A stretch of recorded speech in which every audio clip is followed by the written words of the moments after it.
For 7 years, they drank from the same cup. For 7 years, he slept in the same room as this man and never locked the door.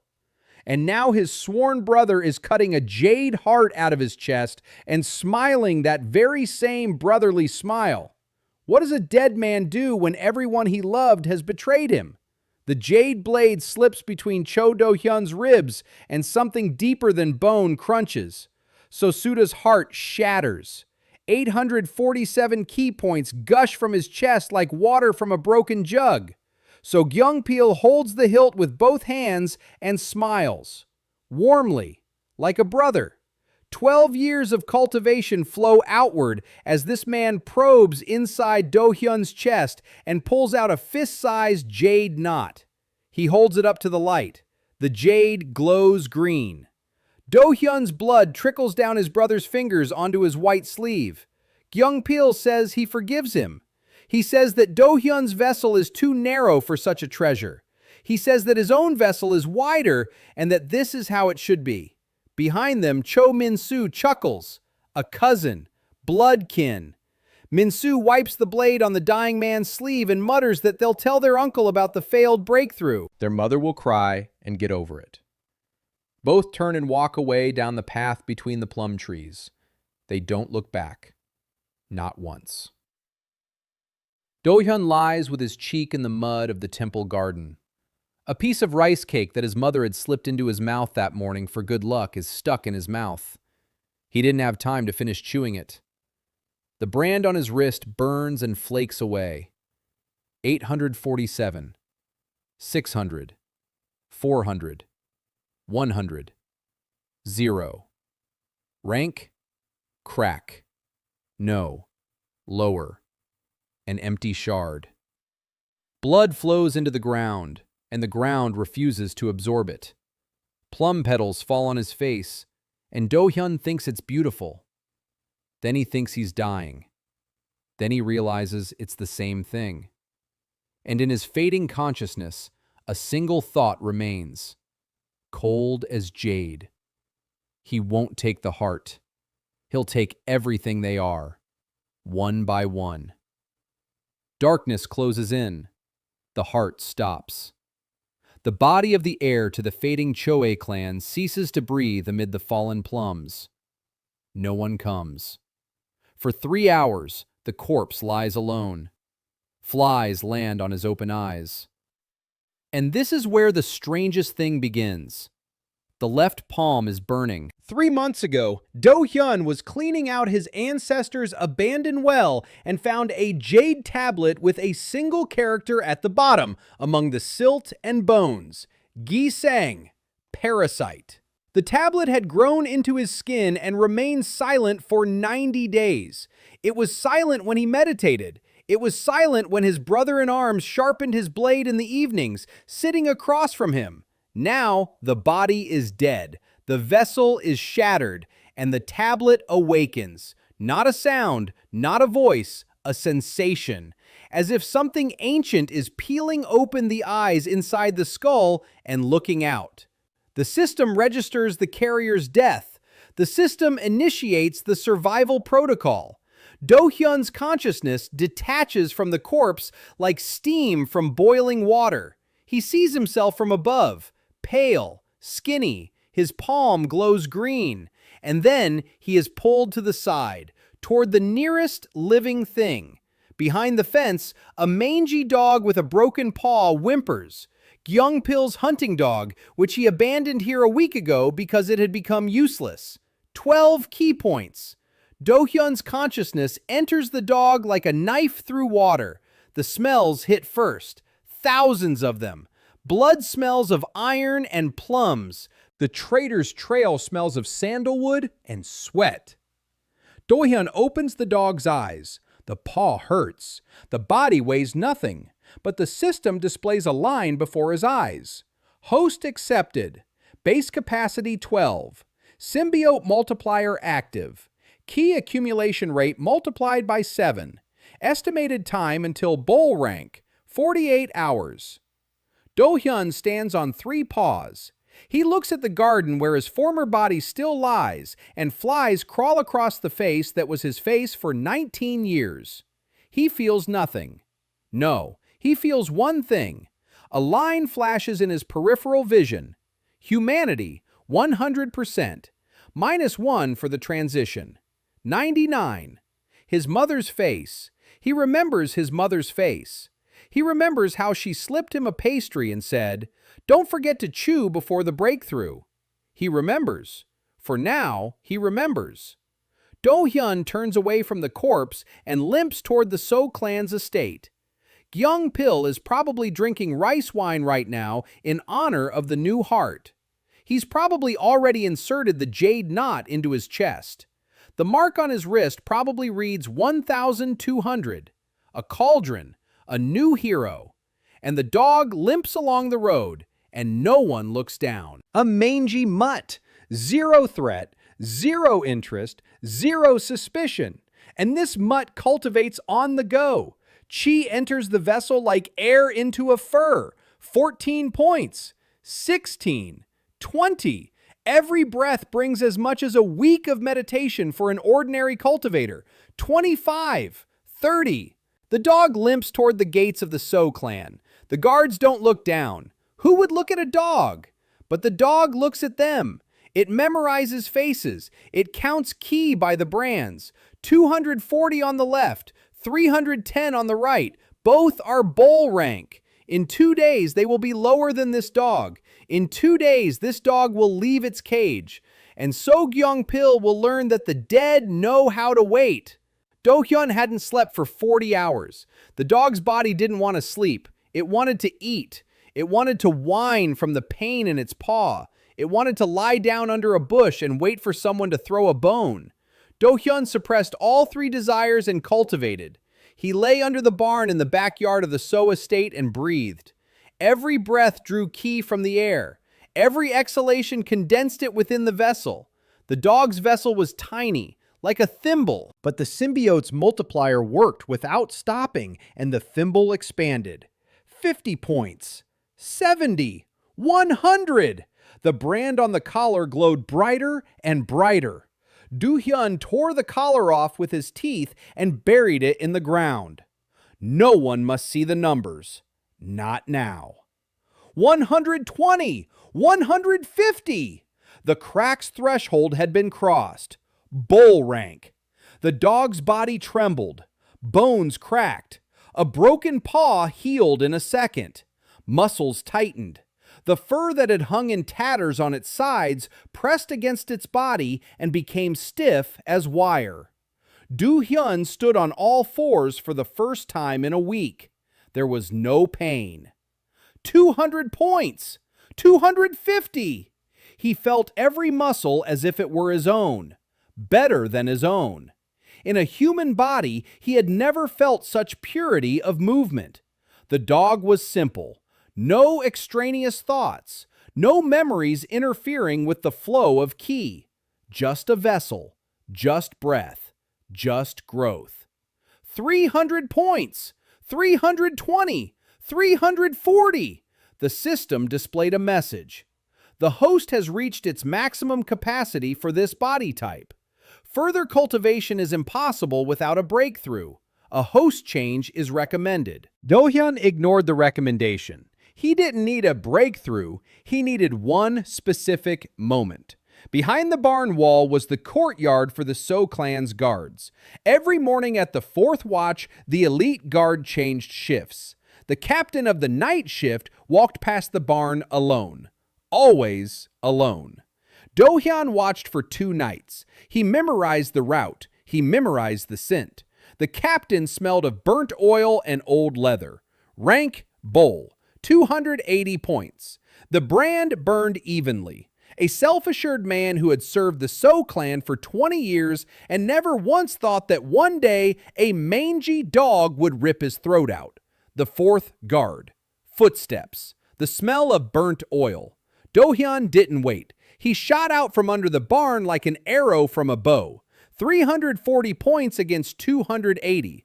A 60-point difference didn't seem huge, but Do-hyeon was in the body of a predator. 4 paws, a low center of gravity, jaws designed to crush bones. The captain managed to turn his head. He didn't have time to raise his hand. Do-hyeon's teeth closed around his throat. A crunch, warm, salty.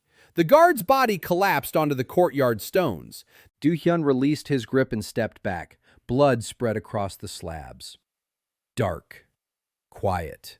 No one heard. The guard twitched twice and went still. 280 key points dissipated from the dead body into the air. Do-hyeon couldn't collect them. That wasn't how the system worked. He hadn't killed for the key. He'd killed for the noise.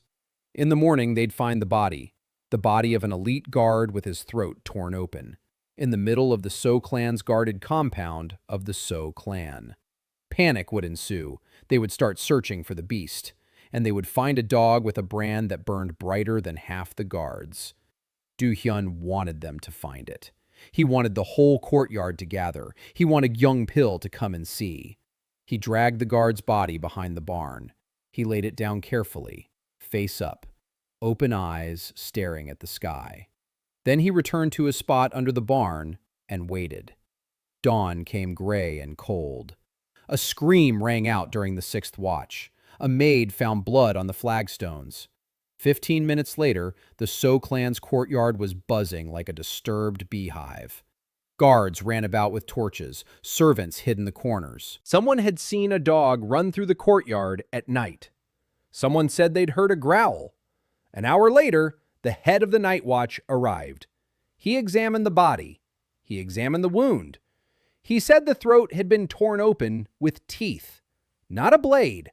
Not with a weapon. With teeth. Animal teeth. 2 hours later, So Young Pil himself arrived. The clan's new heir. A white robe. A jade hairpin in his hair.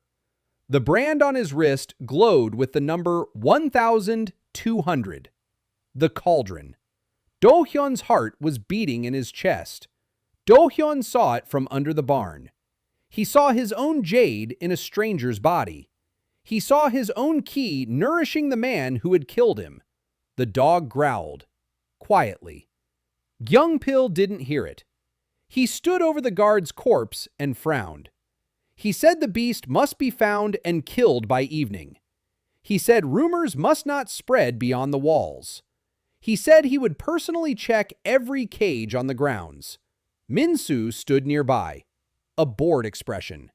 He was picking dirt from under his fingernail. He said it was just a rabid dog. He said there was no need to make a fuss. Young Pil turned to him and whispered something in his ear. Min-soo turned pale. He nodded quickly. He left. Do-hyeon didn't hear the words but saw the reaction. Young Pil was nervous. Good. By noon, they had found the dog. It wasn't Do-hyeon hiding. Do-hyeon came out on his own. He stood in the middle of the training yard at noon when the sun was directly overhead, when the yard was most crowded. 30 guards, a dozen servants, 2 junior masters of the So clan.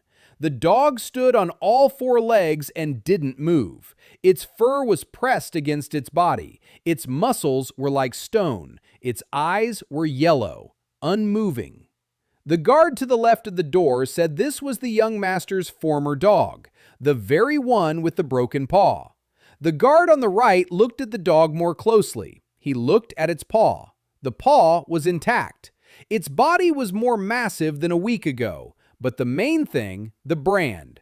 Dogs have a brand on their collar. There was no collar, but ki radiated from the dog's body so thickly that the air around it trembled. Any cultivator of the bull rank or higher could sense it.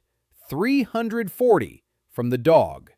The guard on the right took a step back. A junior master of the So clan stepped forward. Bull rank, 320 points, young, confident. He drew his sword, said he'd shoot the beast and go have lunch. Took 3 steps toward the dog. The dog didn't move. The master swung. Do-hyeon dodged the blow thanks to 12 years of training in the Choi clan. Not animal instinct, technique. Human evasion technique in a superhuman body. The master slashed at thin air. The dog was now behind him. Its teeth clamped down on his Achilles tendon. The master collapsed. He howled. The dog jumped back. It didn't finish him off. It stood and watched. 30 people in the courtyard froze. Silence. Then a voice from the crowd. Minsu, pale, shaking. He said aloud what should not be said. "It's impossible! The dog's brand is glowing!" The dog turned its head toward Minsu, slowly, looked him in the eyes. Minsu recognized that look. Do-hyeon saw it. He saw how his cousin, who had wiped his blade on his sleeve 2 days ago, now stood as white as a temple wall. He saw his knees buckle. He saw him grab the arm of the guard standing next to him to keep from falling. The dog bared its teeth. It didn't growl. It just showed its teeth. Then it turned around. It leaped over the wall of the training yard, 3 meters high, as if stepping over a threshold, and vanished. Behind Do-hyeon, Kyung-pil's voice rang out. He was a minute late. He asked what had happened. Why was the master on the ground? Where was the dog? Minsu was silent. He stood and stared at the wall the dog had jumped over. His mouth was open, but no sound came out. Kyung-pil shook him by the shoulder. Minsu finally turned and said quietly that they had to find the dog. Not kill it. Find it. Alive. Kyung-pil asked why. Minsu didn't answer. Because he couldn't tell the truth. He couldn't say that in the eyes of the mangy dog, he had seen the gaze of the man they had killed 2 days ago. Kyung-pil closed the estate gates that very evening. Let no one in. Let no one out. He doubled the guards. He set traps filled with key crystals along the perimeter of the wall. He summoned all guards of the Chasa rank and above to the main hall. Minsu sat in the corner and didn't look up. Kyung-pil stood in front of a map of the estate and spoke calmly. His voice was steady. A smile remained on his face, that very same warm smile. He said there was a rabid beast on the grounds. He said the beast was dangerous and unpredictable. He said the reward for the dog's head was 100 silver coins. The guards murmured, 100 silver coins for a dog. Generous. Suspiciously generous. But no one asked why. In the So clan, they didn't ask the tracker. Minsu waited until everyone had left. He approached Kyung-pil. He said he had something important to say. Kyung-pil looked at him and waited. Minsu opened his mouth, closed it, opened it again. He said the dog fought like a human.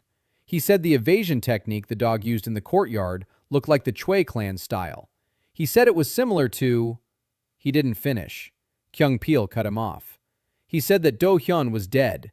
He said he'd seen the body grow cold with his own eyes. He said he'd removed the heart himself and felt the last bit of ki leave the corpse. He said the dead don't come back. Then he paused. Then he said that if Minsu told about his fantasies, he would personally cut out his tongue. He smiled, warmly. Minsu nodded and left. His hands were shaking. Do-hyeon watched this through a crack in the hall ceiling. The dog's body fit into the space between the beams. Narrow, dark. Perfect for someone weighing less than 30 caddies. He heard every word. Kyung-pil was afraid. He didn't believe in Do-hyeon's return with his mind, but he feared it in his gut. With the animal instinct of someone who knows he has done the irreparable. Good. Fear makes people stupid. Stupid people make mistakes, and Do-hyeon needed a mistake. One specific one. He needed a person. Alive. Alone.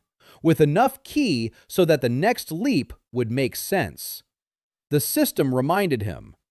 The dog's body was at its limit. 340 points is the ceiling for an animal of this class. Further growth is impossible. Every hour in this body is wasted. But upon transition, Do-hyeon will take 30%, 102 points, a seed that will sprout instantly in the new host. Do-hyeon waited 3 days. He didn't sleep. He didn't eat. The dog's body demanded meat and water. Do-hyeon gave him neither. Not out of cruelty, out of calculation. A hungry dog is lighter, quieter, faster. On the fourth day, Kyung-pil sent out hunters, 12 men, guards of the Chasa rank, nets imbued with suppressing key seals, traps baited with meat, beaters with torches. They combed the west wing of the estate, then the north, then the east. They didn't find the dog. Do-hyeon sat on the roof of the south barn and watched from above. On the fifth day, Kyung-pil summoned hunters from the Crimson Needle sect, 3 of them, specialists in beasts with anomalous ki. Their leader held the rank of Upper Bull, 420 points. The second and third were slightly lower. They arrived around noon. They set up signal needles along the perimeter, red ones, as thin as a hair. If a creature with ki above 100 crosses the line between 2 needles, the alarm will sound. Clever. Do-hyeon appreciated that. But the hunters were looking for a beast. They weren't looking for a human in a beast. They didn't expect the beast to think. That the beast would count the needles and memorize the dead zones. That the beast would spend the night in a tree right above the senior hunter's head and listen as he explained the principle of the traps to his partners. On the 6th day, a guest arrived at the estate. Do-hyeon sensed him from 300 paces away. An unfamiliar scent, expensive incense, the sweat of a horse driven to a gallop, and ki, a lot of ki, far more than anyone else on the estate. The guest arrived in a closed palanquin, 4 porters, 2 bodyguards of the upper cup rank.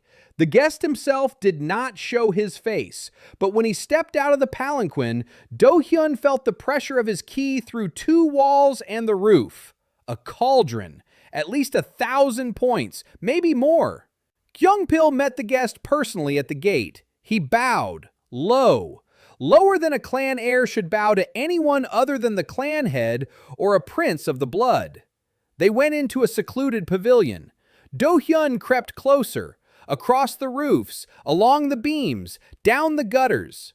The dog's body was built for this. Silent paws, a flexible spine. He froze on a beam above the pavilion.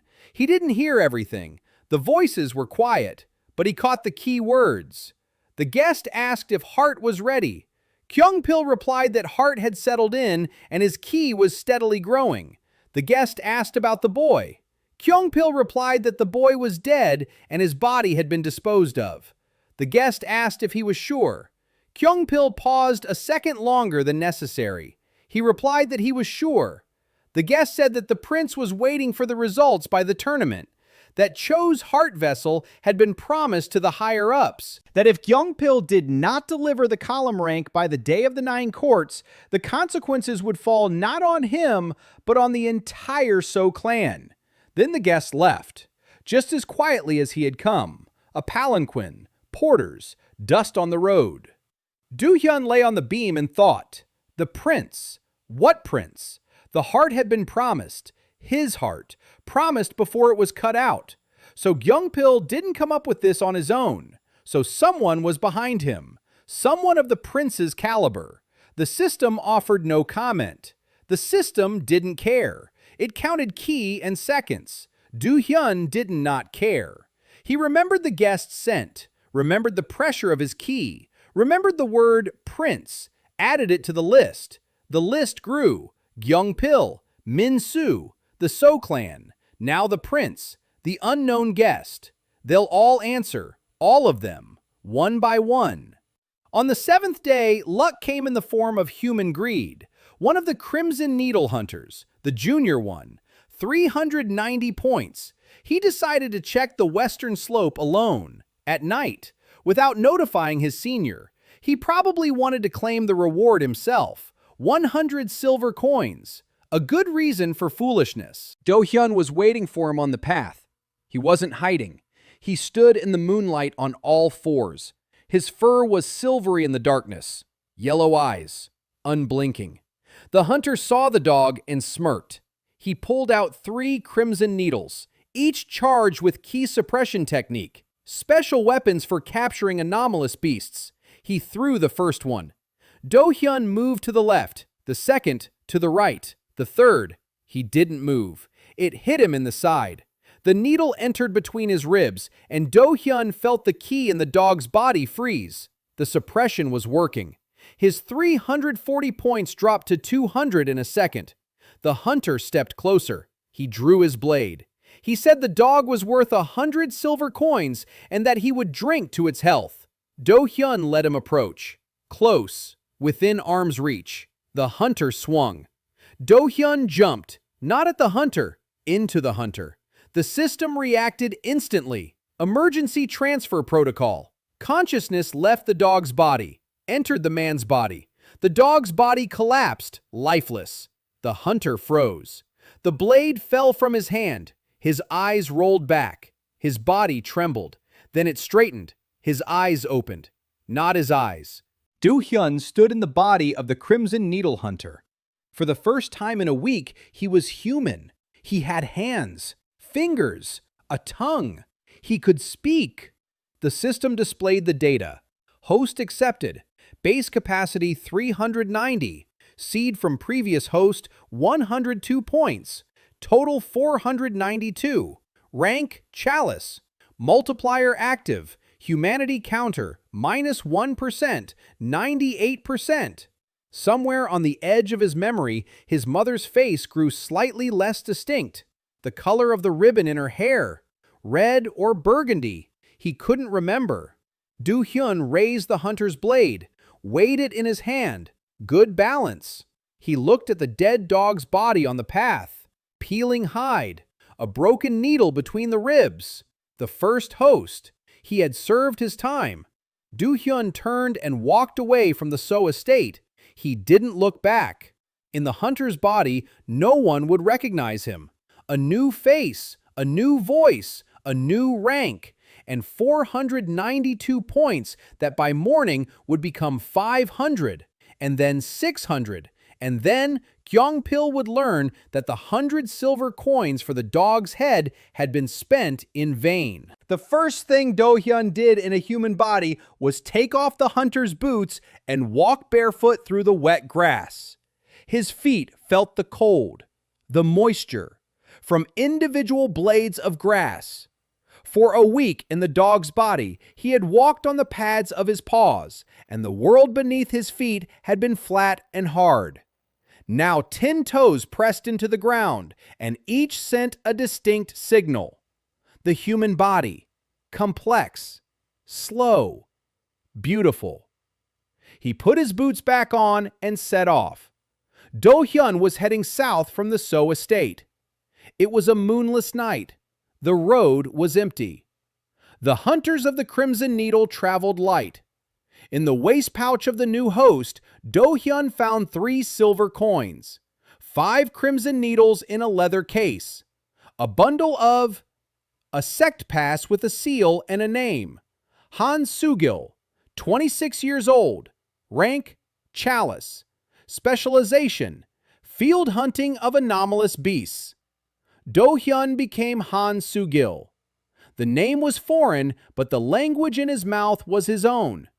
The system indicated that the skill echo was active. The techniques mastered in his previous body were preserved. Do-hyeon checked. He assumed the stance of the Cho clan. His legs remembered. His hands remembered. The hunter's body had never stood in this stance, but the muscles obeyed because the commands came not from the hunter's brain, but from the symbiote's will. Interesting. He tried the evasion technique he'd used in the dog's body. It worked. Slower. A human has 2 legs, not 4, but the principle remained. The echo didn't copy the movement. It copied the understanding of the movement. Do-hyeon cultivated on the go. 492 points were rising. The multiplier was working. By dawn, 510. By noon, 540. He walked without stopping. The first target was halfway along the route, the town of Cheongju, a small trading hub at the intersection of 3 roads, a market, taverns, a branch of the Celestial Chancellery, and the temple of the Choi clan. Empty, abandoned. but not destroyed. Not yet. Do-hyeon entered Cheongju by evening. No one paid him any attention. A hunter of the Crimson Needle. An ordinary face, ordinary clothes. The brand on his wrist read exactly 540, and Do-hyun had learned to suppress his ki so that the brand wouldn't attract unwanted attention. The system helped. The symbiote knew how to hide its density. It looked like 300. The lower bowl, nothing interesting. He found a tavern on the outskirts of the market, paid a silver coin for a room and a bowl of noodles, sat in the corner, ate slowly. Taste. He could taste it. Salty broth, hot pepper, stiff noodles. In the dog's body, food was a jumble of indistinguishable smells. Here, every bite was an event. Do-hyun closed his eyes and for a second allowed himself to be just a hungry man eating hot noodles in a warm tavern. The second passed. He opened his eyes and began to listen. The tavern buzzed with conversation. Merchants were discussing fabric prices. Fabrics. 2 guards from the local garrison were complaining about their pay. A group of junior cultivators was celebrating someone's breakthrough. One of them was bragging that he had reached 200 points. His friends clicked their tongues in admiration. 200! Do-hyun mentally noted that these young punks weren't even worth a dog's body. Then he heard something else. At the next table, 2 men were speaking quietly. Too quietly for a tavern where everyone was shouting. Do-hyun strained his ears.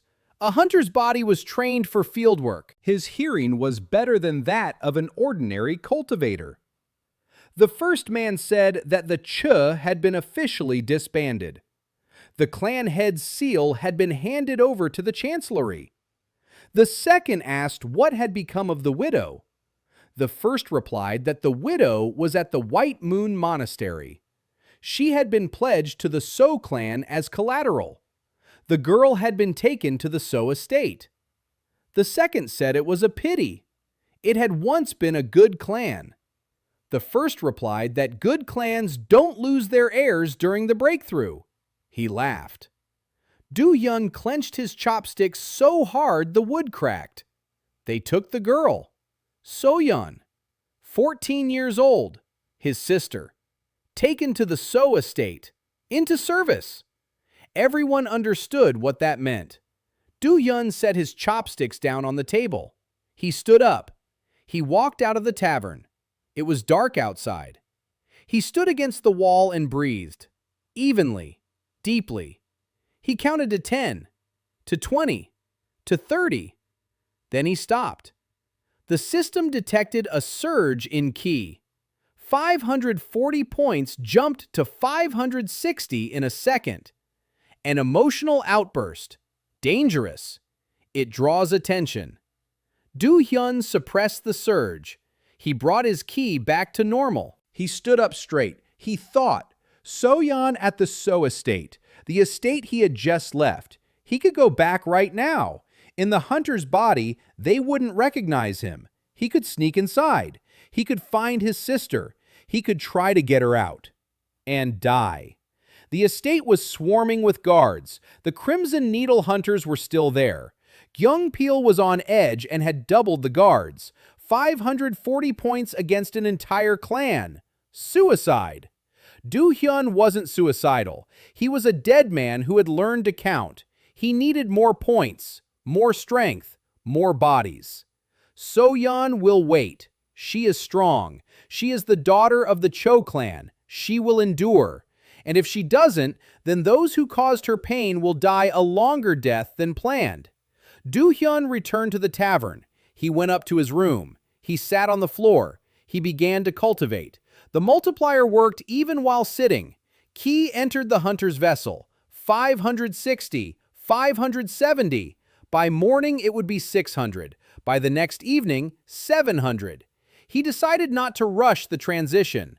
The hunter's body was useful. An unfamiliar face. The sect pass granted freedom of movement. Useful skills. The ki-suppressing needles could be used against higher-ranked cultivators. He would spend 2 weeks in this body, maximum accumulation. Then he would find the next host, someone from the So clan, someone close to Young Pil, someone whose disappearance would be a painful blow. In the morning, Do-hyeon went to the market. He bought ink and cheap paper. He returned to his room. He sat by the window. He drew a map of the So estate from memory. The layout of the buildings, the guard patrol routes, the training grounds, the residential quarters, the guest pavilion where Young Pil received his secret guest, and the women's quarters, the East Wing. That's where they kept So-yeon. Do-hyun circled the East Wing. He looked at the circle. He looked at the map. Then he wrote a single line at the bottom. 700 points, 14 days, East Wing. He rolled up the paper, tucked it into his belt. He left the room and walked toward the abandoned temple of the Choi clan. The temple stood on a hill outside the city limits, small, wooden. The roof had sagged. The gate was crooked. The ancestral tablets were covered in dust. No one had come here since the clan was disbanded. Do-hyun entered. He stood before his father's tablet. He looked at the name carved into the wood. Choi Do-hyeon.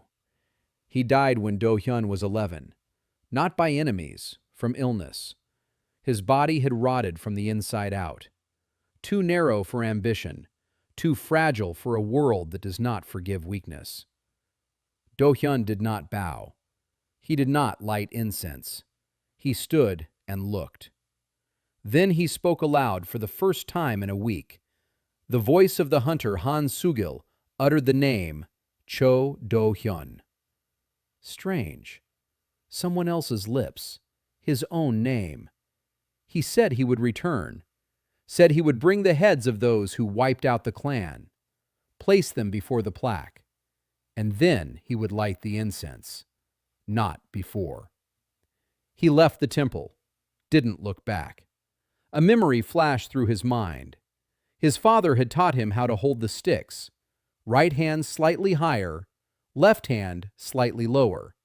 That way, and only that way. Do-hyun looked at his hands. The hands of a hunter. Broad palms, calluses from needles. Not his hands. But he remembered, as long as he remembered. Humanity at 98%. The counter didn't move. Not yet. The next jump would take away another percent, and another memory. Which one? He didn't know. The system didn't warn him, it just erased, quietly, like water from a pitcher, drop by drop. Do-hyun clenched the foreign fists. He headed back to the city. He had 14 days, 600 points in his pocket, and a rising counter. So-yeon was waiting. His mother was waiting, and somewhere far away, a prince whose face he had not yet seen was counting down the days until the tournament. On the third day in Cheongju, Do-hyun felt a stranger's gaze. A body twitched, not from danger, from attention. Someone was watching him from 100 paces away, and that someone knew how to hide their presence. Do-hyun was walking through the market with a basket of dried herbs. The image of a wandering hunter, nothing suspicious, but the gaze wouldn't go away. It followed him from stall to stall. Do-hyun turned into an alley, empty, narrow, walls of gray stone, a passage to the backyard of a pottery workshop, a dead end for those who don't know the city, a trap for those who do. Do-hyun stopped, turned around, placed his hand on his belt where the crimson needles lay. He waited. Footsteps. Light. Almost silent. A girl emerged from around the corner. No, not a girl. A young woman the height of a teenager. Thin. A dirty face. The tattered clothes of a slave. Around her neck, an iron collar bearing the So clan's brand. A dull number on her wrist. 90 points. Crack rank, the lowest tier. She stopped 5 paces away, looked at him. Her eyes were calm, not frightened. That was alarming. A slave of the So clan with 90 points shouldn't be looking calmly into the eyes of a crimson needle hunter. She said that he wasn't Khan Sugil. Do-hyun didn't move, his fingers on the needle. She said she saw him enter the Choi temple yesterday. She said Han Sugil would never have gone to an abandoned temple of a foreign clan. She said she had been watching him ever since he came to the city. She said he walked like an aristocrat, not like a field hunter. She said he held his chopsticks the Choi way, right hand higher, left hand lower. Do-hyeon froze. Chopsticks. His father's way. A habit from childhood. He hadn't thought about it. The body was foreign, but his hands moved the old way. The system didn't consider it a threat. The system didn't understand human habits. Do-hyeon took his hand off his belt. He asked who she was. The girl introduced herself. Baek Ari, a runaway slave of the So clan. She had escaped 3 days ago. On the night the hunt for the dog began at the estate, the guards were distracted. She took advantage of it. Do-hyeon asked why she had approached him. She could have kept running. She could have kept quiet. Ari said she had nowhere to run. The collar around her neck was a mark. Any guard in any city would see the So clan's brand and return her for a reward. She said she needed protection, or at least someone who could remove the collar. Do-hyeon looked at the collar. Iron with a key seal. To remove it, you need a master of the Chasa rank or higher with the So clan's key seal, or someone who can simply break the lock with brute key force. Do-hyeon's 570 points were enough. He could have removed the collar right then and there, but he didn't. He asked what she knew about the So estate. Ari looked at him with a lingering gaze. She realized it was a bargaining chip. She said she knew the layout of the women's quarters. She knew the servants' shift schedule. She knew which corridor led to the concubines' rooms and where they were keeping the new girl from the Cho clan. Do-hyeon clenched his jaw. The new girl from the Cho clan. So-yeon. Ari saw his reaction. She was small, but she saw it. She said the girl was alive. She said she was still unharmed. Gyung-pil hadn't touched her. He was holding her as leverage in case anyone from the Cho clan showed up with demands. A living hostage is more useful than a dead one. Do-hyeon exhaled. Unharmed. Unharmed for now. He reached out, gripped the collar. Ki surged from his palm into the metal. The seal resisted for a second. 2. Then it snapped. The collar opened and fell into the dust of the alley. A red mark remained on Ari's neck. She touched her throat. For the first time, something other than calm appeared on her face. Surprise. Then something softer. She didn't say thank you. She just nodded. Do-hyeon said she needed a place to hide. Ari said she knew of some ruins on the western hill outside the city. An old monastery. A former monk lives there. A crazy old man who talks to trees. No one goes to see him.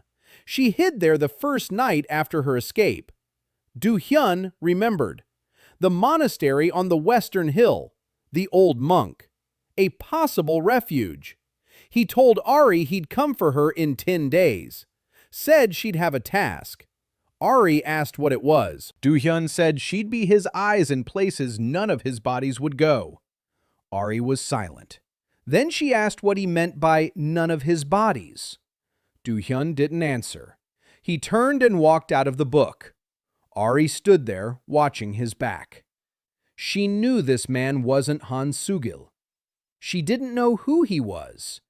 But she knew the collar had been removed for information, not out of pity. And for some reason, that seemed more reliable to her. For 7 days, Do-hyeon cultivated. In a tavern room, on the roof of an abandoned temple, in the forest outside the city. Ki grew. 600. 650. 700. The upper limit of the Chasa rank. The hunter's vessel creaked under the pressure. The system issued a warning. The host is nearing capacity limit. Preparing for a breakthrough or changing the host is recommended. Do-hyeon prepared for both. He studied Cheongju. He went to the market. He listened to conversations. He gathered information. The So clan was preparing for something big. Young-pil had bought out 3 training halls in the city. He hired instructors. The So-clan's guards were appearing at the market more and more often and acting like they owned the place. One of them shoved a vendor, and when she fell, he grabbed her goods. No one intervened. The brand on his wrist glowed with the number 260, and that was enough for the entire market to look away. Do-hyeon watched. He memorized. He counted. On the 10th day, he went to the ruins on the western hill. The path led through a bamboo forest. Quiet, the wind rustling through the stalks. The monastery turned out to be smaller than he had expected. 3 half-ruined walls, a shingled roof, a stone courtyard overgrown with moss. An old man was sitting by the gate, bald, thin, a monk's robe faded to gray, eyes closed, hands on his knees. Do-hyeon stopped 10 paces away. The old man didn't move, but the key around him was strange. Not pressure, not a background, emptiness, like a hole in the fabric of the world. Do-hyeon couldn't determine his rank. The mark on the old man's wrist was empty, clean, no numbers, no symbols, as if the chancellery had erased him from the registry. The system issued a warning. Host's key signature cannot be analyzed. Maintain distance. Do-hyeon didn't listen. He took a step closer. The old man opened one eye, looked at him, then said it had been a long time since the parasites had come. Do-hyeon froze. The old man said there was no need to be afraid. He said he was too old to hunt. He said he had actually been retired for a long time. Then he introduced himself. Mugak, a former symbiote hunter. From the time of the purge. Do-hyeon took a step back, hand on his belt, 5 crimson needles, against someone whose rank is undetermined. Ridiculous. Mugak smirked. He told him to put the needles away. He said that if he wanted to kill him, he would have done so before Do-hyeon even reached the gate. He said he'd sensed the symbiote from the moment it entered the city. He said that the symbiote's chi stank like sour soup and that Do-hyeon was hiding in a disgusting way. Do-hyeon removed his hand. He asked why the old man hadn't turned him in. Mugak closed his eyes. He was silent. Then he said he was tired. He said he had killed 37 symbiotes in his lifetime, and that not a single one of them was the evil they had described to him at the chancellery. He said the chancellery was lying. He didn't specify about what. He stood up. His knees creaked. He turned his back on Do-hyeon and walked into the monastery. He stopped at the threshold. He said that if the parasite wanted to learn how to hide his stench, he should come at dawn. Every day. If he missed even one, he shouldn't come at all. He vanished into the darkness of the doorway. Do-hyeon stood in the courtyard. Ari peeked out from behind a ruined wall. She looked at him, at her, back inside. She said the old man was crazy but harmless. Do-hyeon said the old man wasn't crazy. He said the old man was possibly the most dangerous person he'd ever met. And that was exactly why Do-hyeon would come at dawn. Ari asked why he would want to learn from an old man who had hunted people like him. Do-hyeon answered simply, because an enemy who has stopped hunting is the best teacher. He knows all the traps because he set them himself. Ari said nothing. Do-hyeon turned to her. He said that in 4 days he would leave Cheongju, that he would return in a different body, that she wouldn't recognize him by his face. Ari said she would recognize him by his walking sticks. For the first time in 2 weeks, Do-hyeon felt something other than the cold in his chest. Not warmth, not gratitude, more like surprise. That someone was looking at his hands and not at the brand on his wrist. He nodded. He left. For 4 dawns in a row, he came to Mugak. The old man didn't teach techniques. He didn't demonstrate moves. He taught one thing: to breathe so that the symbiote's ki wouldn't leak outward, to channel the flow inward, to hide the multiplier behind the host's natural body rhythm. It was more difficult than any combat technique, like making a river flow backward inside a pipe that no one can see. Do-hyeon studied, slowly, painfully. But by the fourth morning, the system confirmed it. The symbiote's key signature camouflage was active. Detection by the Bureau's standard methods had been reduced by 70%. Mugak nodded. He said it would do. He said it wasn't bad for a 10-day-old parasite. Then he said something else. He said that Do-hyeon wasn't the first symbiote he'd met since the Purge. He said there had been another one, a long time ago. That one had reached the rank of Gora. Then he disappeared. The Chancellery declared him destroyed. Mugak didn't believe it. He said the gi-saeng's plaque hadn't found Do-hyeon by accident. He said there was a reason. He didn't say what it was. He stood up and went back to his room.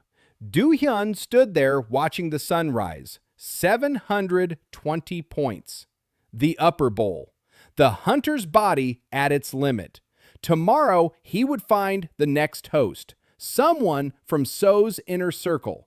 Someone who would bring him one step closer to So-yeon, one step closer to Gyeongpil, and one step further from his mother's face, which, with every leap, would melt away like a plum blossom petal in water. Gyeongpil's cousin arrived in Cheongju on the 14th day. So Jin-hyuk, 23 years old, rank Cup, 410 points. The youngest master of the So clan, responsible for collecting taxes from merchants in the southern markets. He arrived with 2 guards and a single cart. He stayed at the best tavern in town. He ordered 3 jugs of rice wine and fried carp. Do-hyeon found out about this through Ari.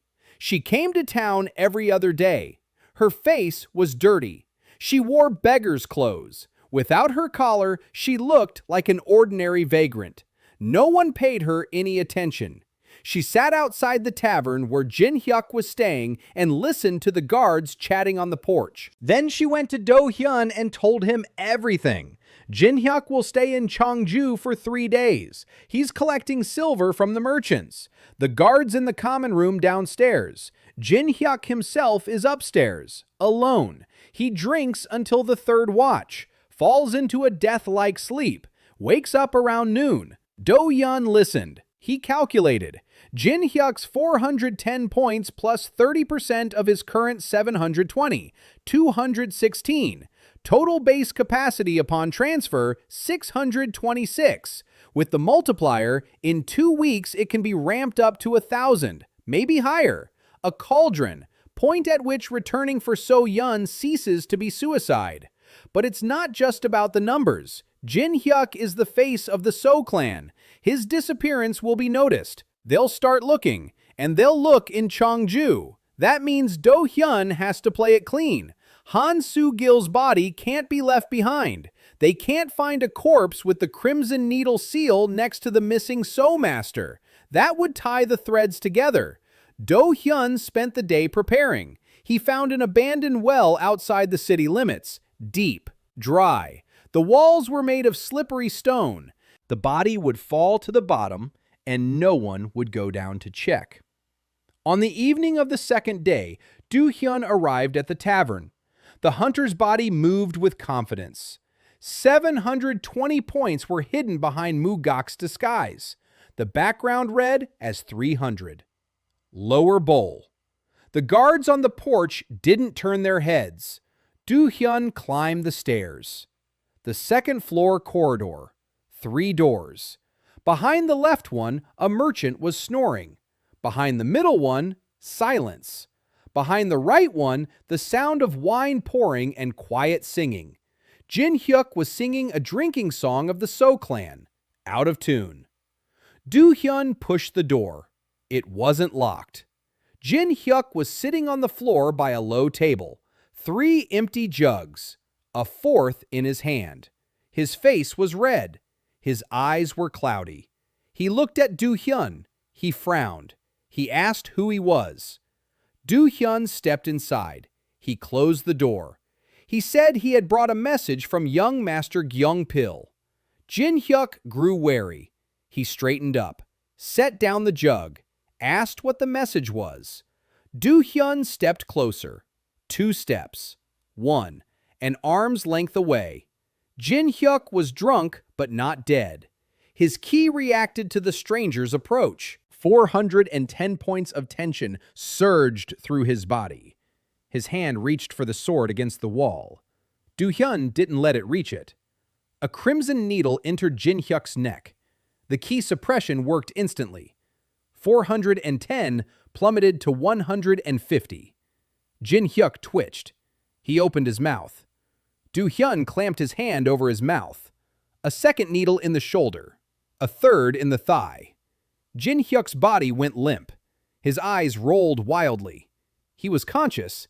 He felt everything. But his muscles wouldn't obey. Do-hyun leaned toward his ear. He said quietly that the message was simple. He said that Choi Do-hyeon sends his regards. Jin-hyuk's eyes widened. He knew that name. Of course he did. The entire So clan knew the name of the boy their heir had killed in the temple garden. The boy whose heart now beat in Gyung-pil's chest. Do-hyun leaped. Consciousness left the hunter's body. It entered Jin-hyuk's body. Like a knife through water. Han Soo-gil's body collapsed to the floor. Empty. Dead. His face was frozen in a grimace the living hunter had never worn. Do-hyun opened Jin-hyuk's eyes. The world swayed. The alcohol in the new host's blood hit his head.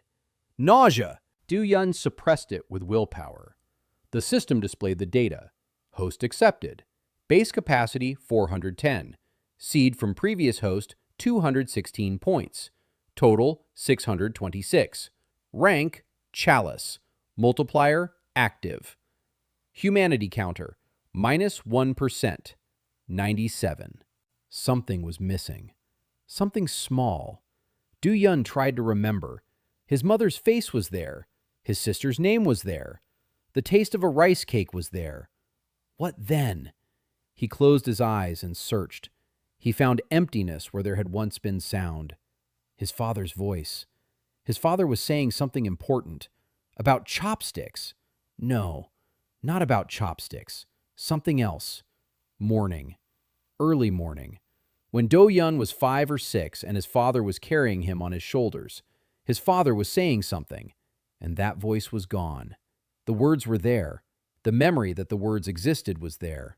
But the sound itself, the timbre, the pitch, they were gone. As if someone had cut a single note out of a song and the rest had closed in over the whole. Do-hyun opened his eyes. He stood up. He looked at the hunter's corpse on the floor. The job wasn't finished. He hoisted the body onto his shoulder. Jin-hyuk's body was sturdy. 410 base points plus the seed. 626. Enough to carry a dead man with one hand.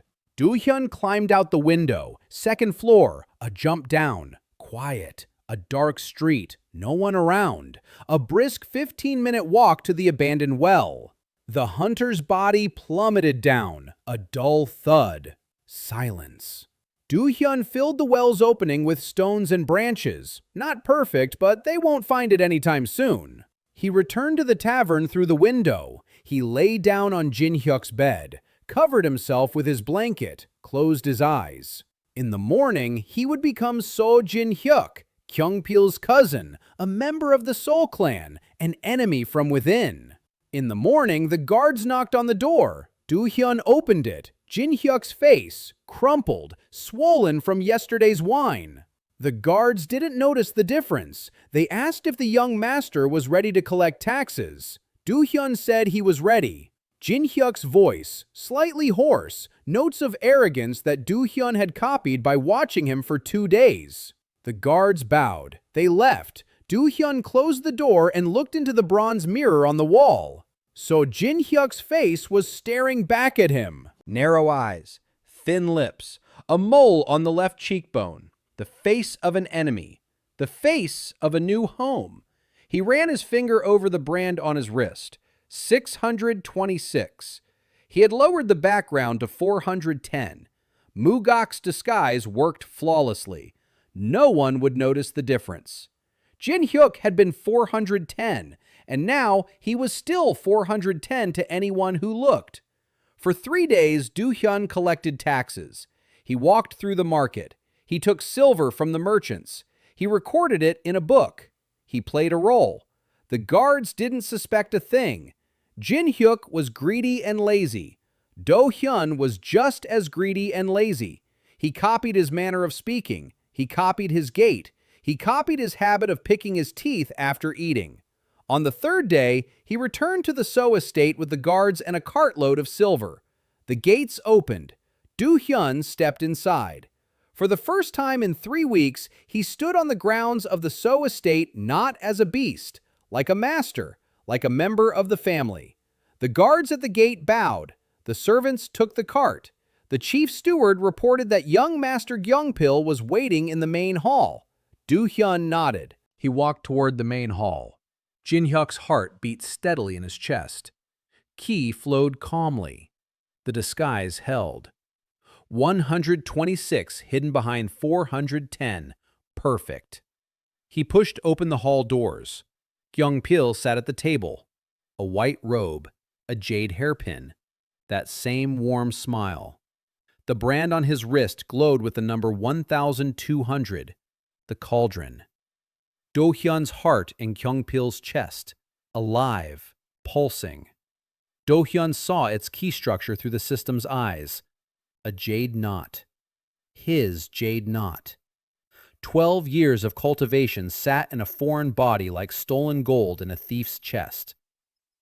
Gyeongpil raised his head, smiled, said he was glad to see his brother, asked how the gathering went. Do-hyun smiled in response, with Jin-hyuk's smile, lazy and a little silly. He said the gathering had gone well. Silver in the cart, books on the table. He stepped closer, sat down across from him, poured wine. 2 cups, one for Gyeongpil, one for himself. He raised his. Gyeongpil raised his. They drank. The rice wine was sweet and warm. Do-hyun looked at the man who had killed him over the rim of the cup. Gyeongpil looked at his cousin and saw nothing but a familiar face. Not a shadow of suspicion, not a tremor in his ki, nothing. Do-hyun set down the cup, quiet and cold as jade, inside, where no one can hear, one by one. The east wing of the So estate was located behind 2 inner walls and a single guard post, 6 guards by day, 4 by night. A door with a key seal that could only be opened by a member of the So family of the Chasha rank or higher. Do-hyun was a member of the So family, formally.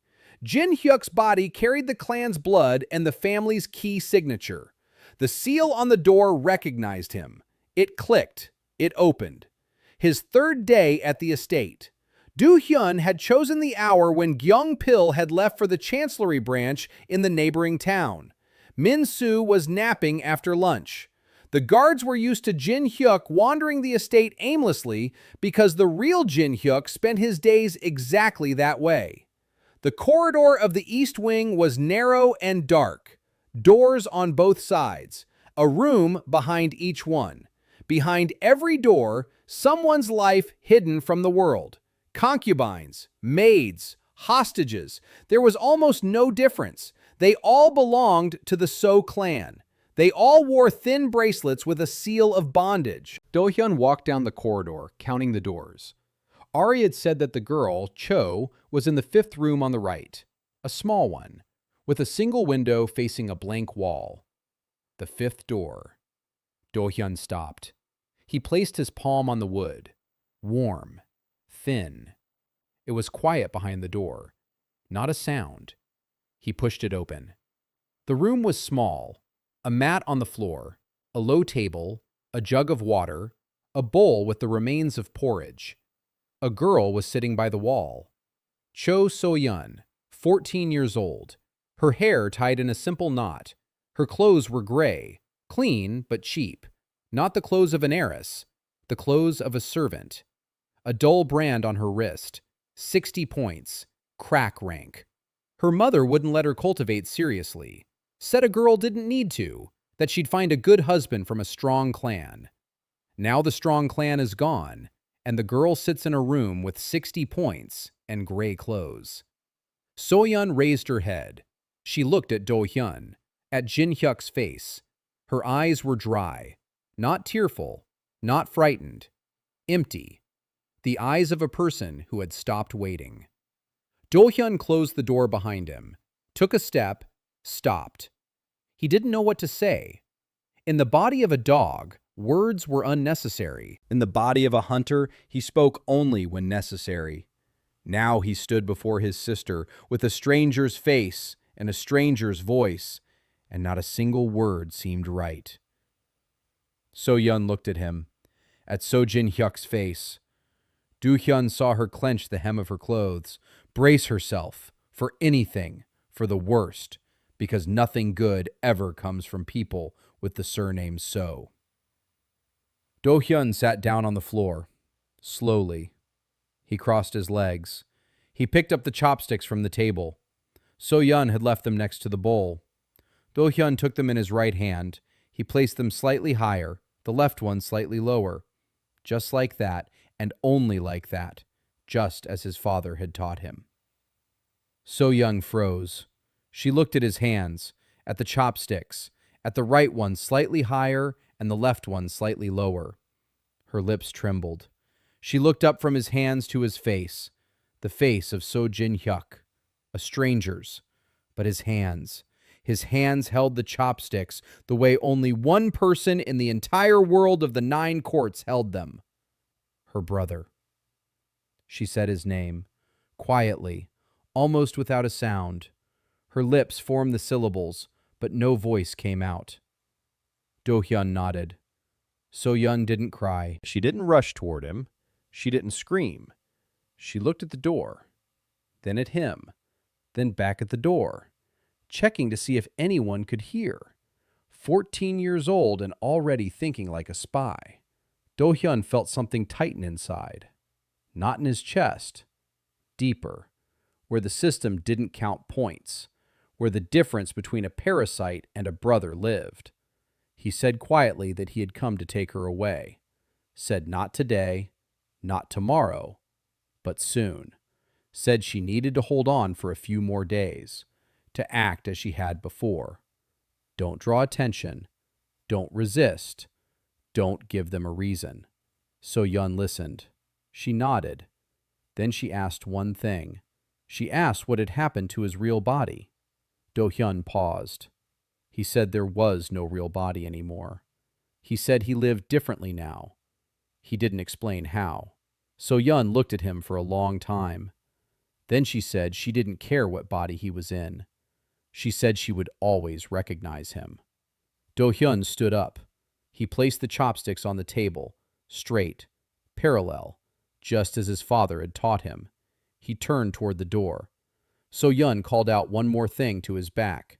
She said that Kyung-pil had come to see her 3 times. The first time with a smile and some fruit. The second time with questions about whether her brother knew any secrets of the Cho clan. The third time he just stood in the doorway and watched, silently, for a long time. Then he left. Do-hyun stopped, his hand on the door, his knuckles turned white. 626 key points twitched in his vessel. The system detected a spike. It suppressed it. The cover was holding, but something clicked inside. The target list had been updated. Kyung-pil had moved up 1 position. No. He had been first to begin with, but now there was a mark next to his name that hadn't been there before. Do-hyun left the room. He closed the door. He walked down the hallway. Jin-hyuk's face was calm, a lazy gait, hands behind his back. The guard at the post nodded to him. Do-hyun nodded back. He walked past. Quiet, clean. No one noticed.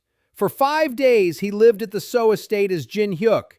He ate at the same table as Kyung-pil, drank wine with Min-soo, went to morning training sessions with the guards, cultivated at night.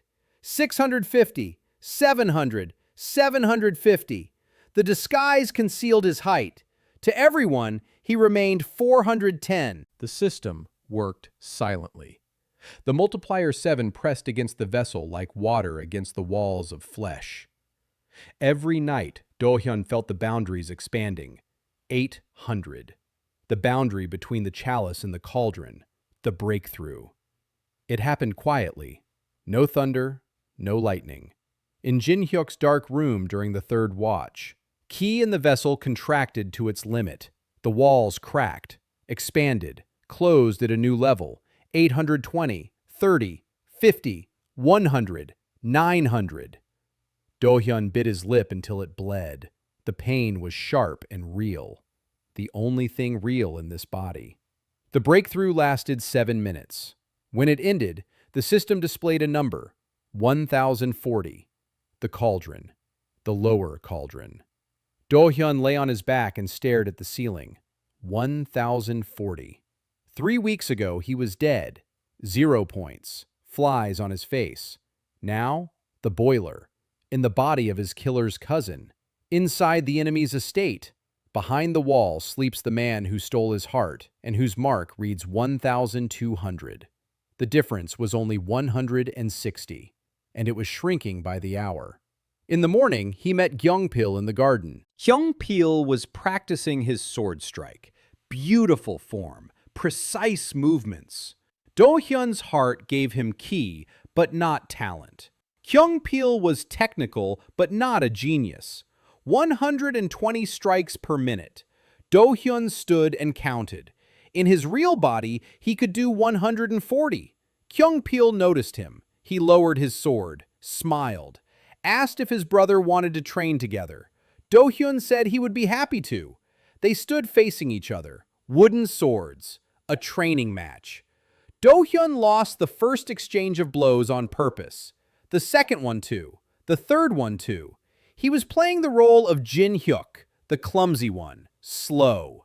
410 against 1200, a difference of 300 that didn't really exist. Gyeongpil laughed. He said his brother needed to train more. He spoke warmly, patronizingly. He patted him on the shoulder.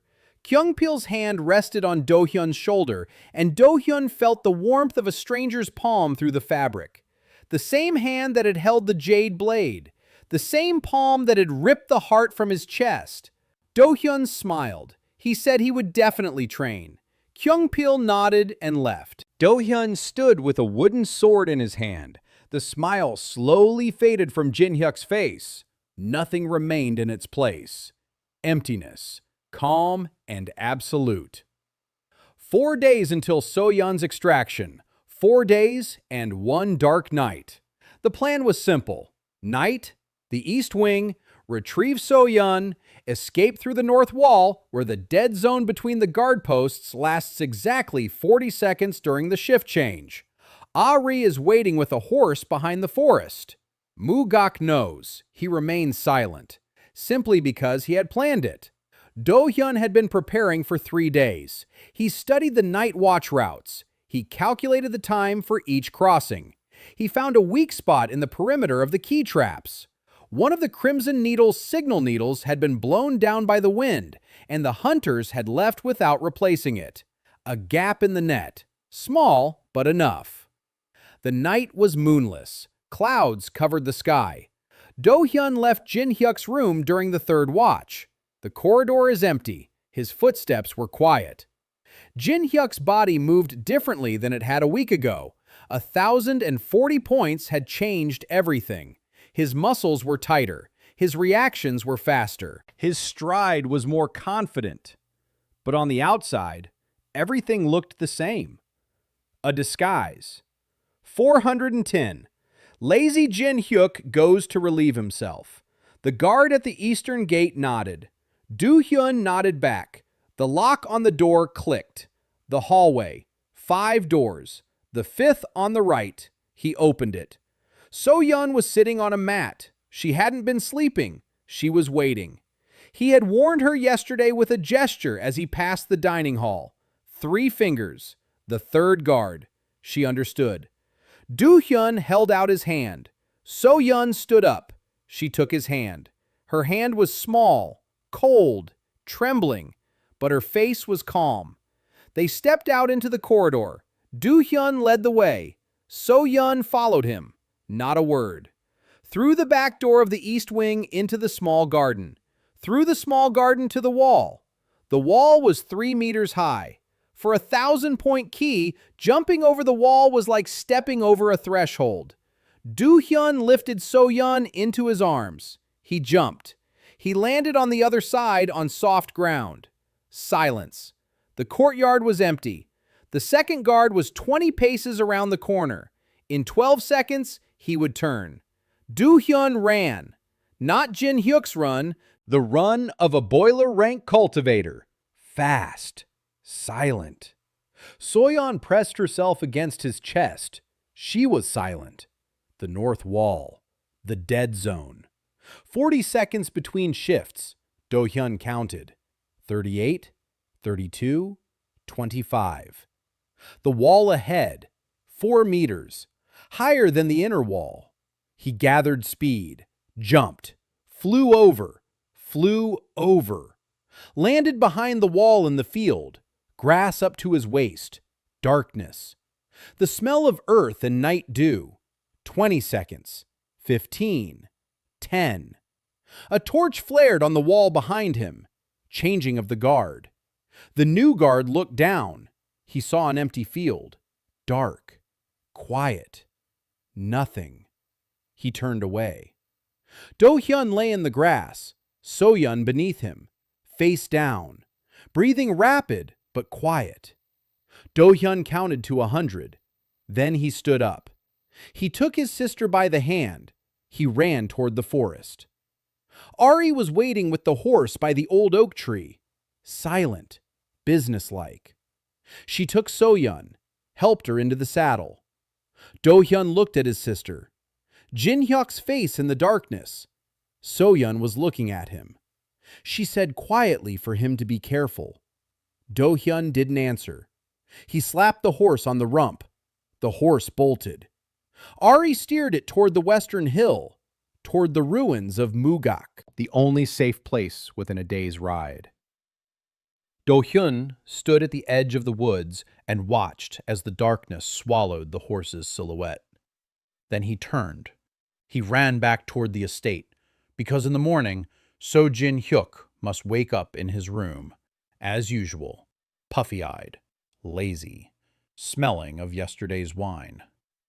No one must connect the girl's disappearance to him. Do-hyun returned the same way.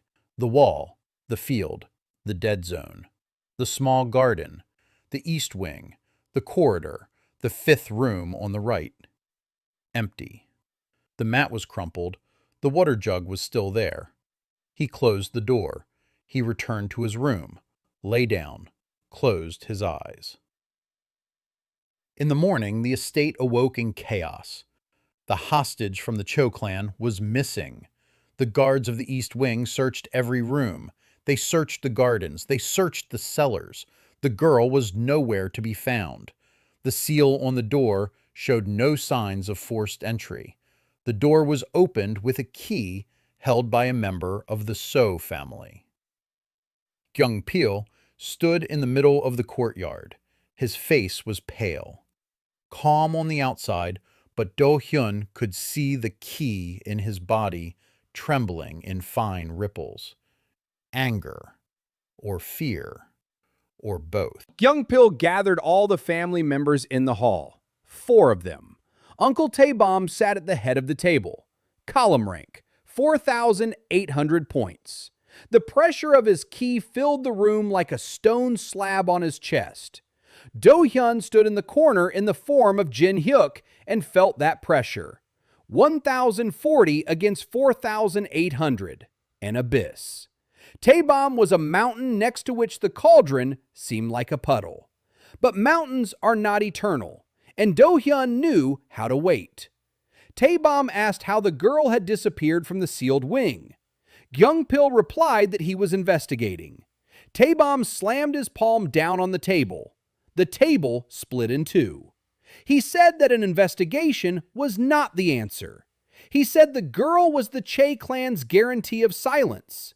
He said that if the elders found out that So couldn't control his hostages, it would be a blow to his reputation before the tournament. Kyung-pil bowed. He said he would find the girl in 3 days. Tae-bom looked down at him. He looked at everyone in the room, at Min-soo, at his 2 younger cousins, at Jin-hyuk. His gaze lingered on Jin-hyuk for a second longer than on the others. Do-hyeon held his ground. His face was expressionless. His eyes were empty. His hands were relaxed. The image of Jin-hyuk, not a crack. Tae-bom turned away. He stood up. He walked out. The pressure of ki left with him, and everyone in the room exhaled at once. Kyung-pil straightened up. A smile returned to his face, that very one, warm. He turned to Min-soo and Jin-hyuk. He said the girl needed to be found quietly, without the chancellery guards, without a fuss. If the chancellery guards found out that the So clan had held a minor hostage without registering her in the registry, there would be questions. Questions that could lead to an investigation that could uncover the story of Do-hyun's heart. Min-soo nodded. He asked who could have broken the seal. Kyung-pil replied that only a family member could. He looked at Jin-hae. He asked where he had been that night. Do-hyun answered in Jin-hyuk's voice. He said he had been drinking. He fell asleep. He hadn't heard a thing. He held up an empty wine jug as proof. Kyung-pil stared at him for 3 seconds. 4, 5. Do-hyun was counting. On the 6th second, Kyung-pil looked away. He said, "All right." He turned to Min-soo. He began discussing the search plan. Do-hyun stood and listened, and he cultivated, quietly, unnoticed. 1,040, 1,050, 1,060. Every hour in this house earned points. Every hour brought closer the moment when the mask would no longer be needed. But not now. Right now, Do-hyun was Jin-hyuk, lazy, a drinker, useless, the perfect shadow in a house full of light. On the 28th day, Min-soo disappeared. He didn't run away. He didn't leave. He just stopped showing up. In the morning, his room was empty. The bed was unmade. The sword was in place. His clothes were in place. The purse with silver was on the table. The man had left with nothing. Or he had been carried away. Kyung-pil searched the estate for the 2nd time that week. He questioned every guard, every maid, every slave. No one had seen him. No one had heard him. Min-soo had vanished like salt in water. Do-hyun stood in the courtyard and watched as Kyung-pil darted between the buildings. Jin-hyuk's face showed appropriate concern. Inside, Do-hyun was calculating. Min-soo was gone because Do-hyun had taken him out. Quietly, clean. That night. Min-soo went out to the well behind the west building every night. A habit. He drank water. He urinated. He stood for a minute looking at the sky. He returned. Do-hyun waited by the well in the shadow of the wall. When Min-soo approached, Do-hyun stepped out of the shadows. Jin-hyuk's face. Min-soo wasn't scared. He said Jin-hyuk had completely lost his mind if he was wandering around at night after the girl's disappearance. Do-hyun stepped closer. Min-soo backed away. He sensed that something was wrong. Do-hyun's ki was surging. Not 410, more. Min-soo didn't have time to figure out how much more. 3 needles entered his body at once.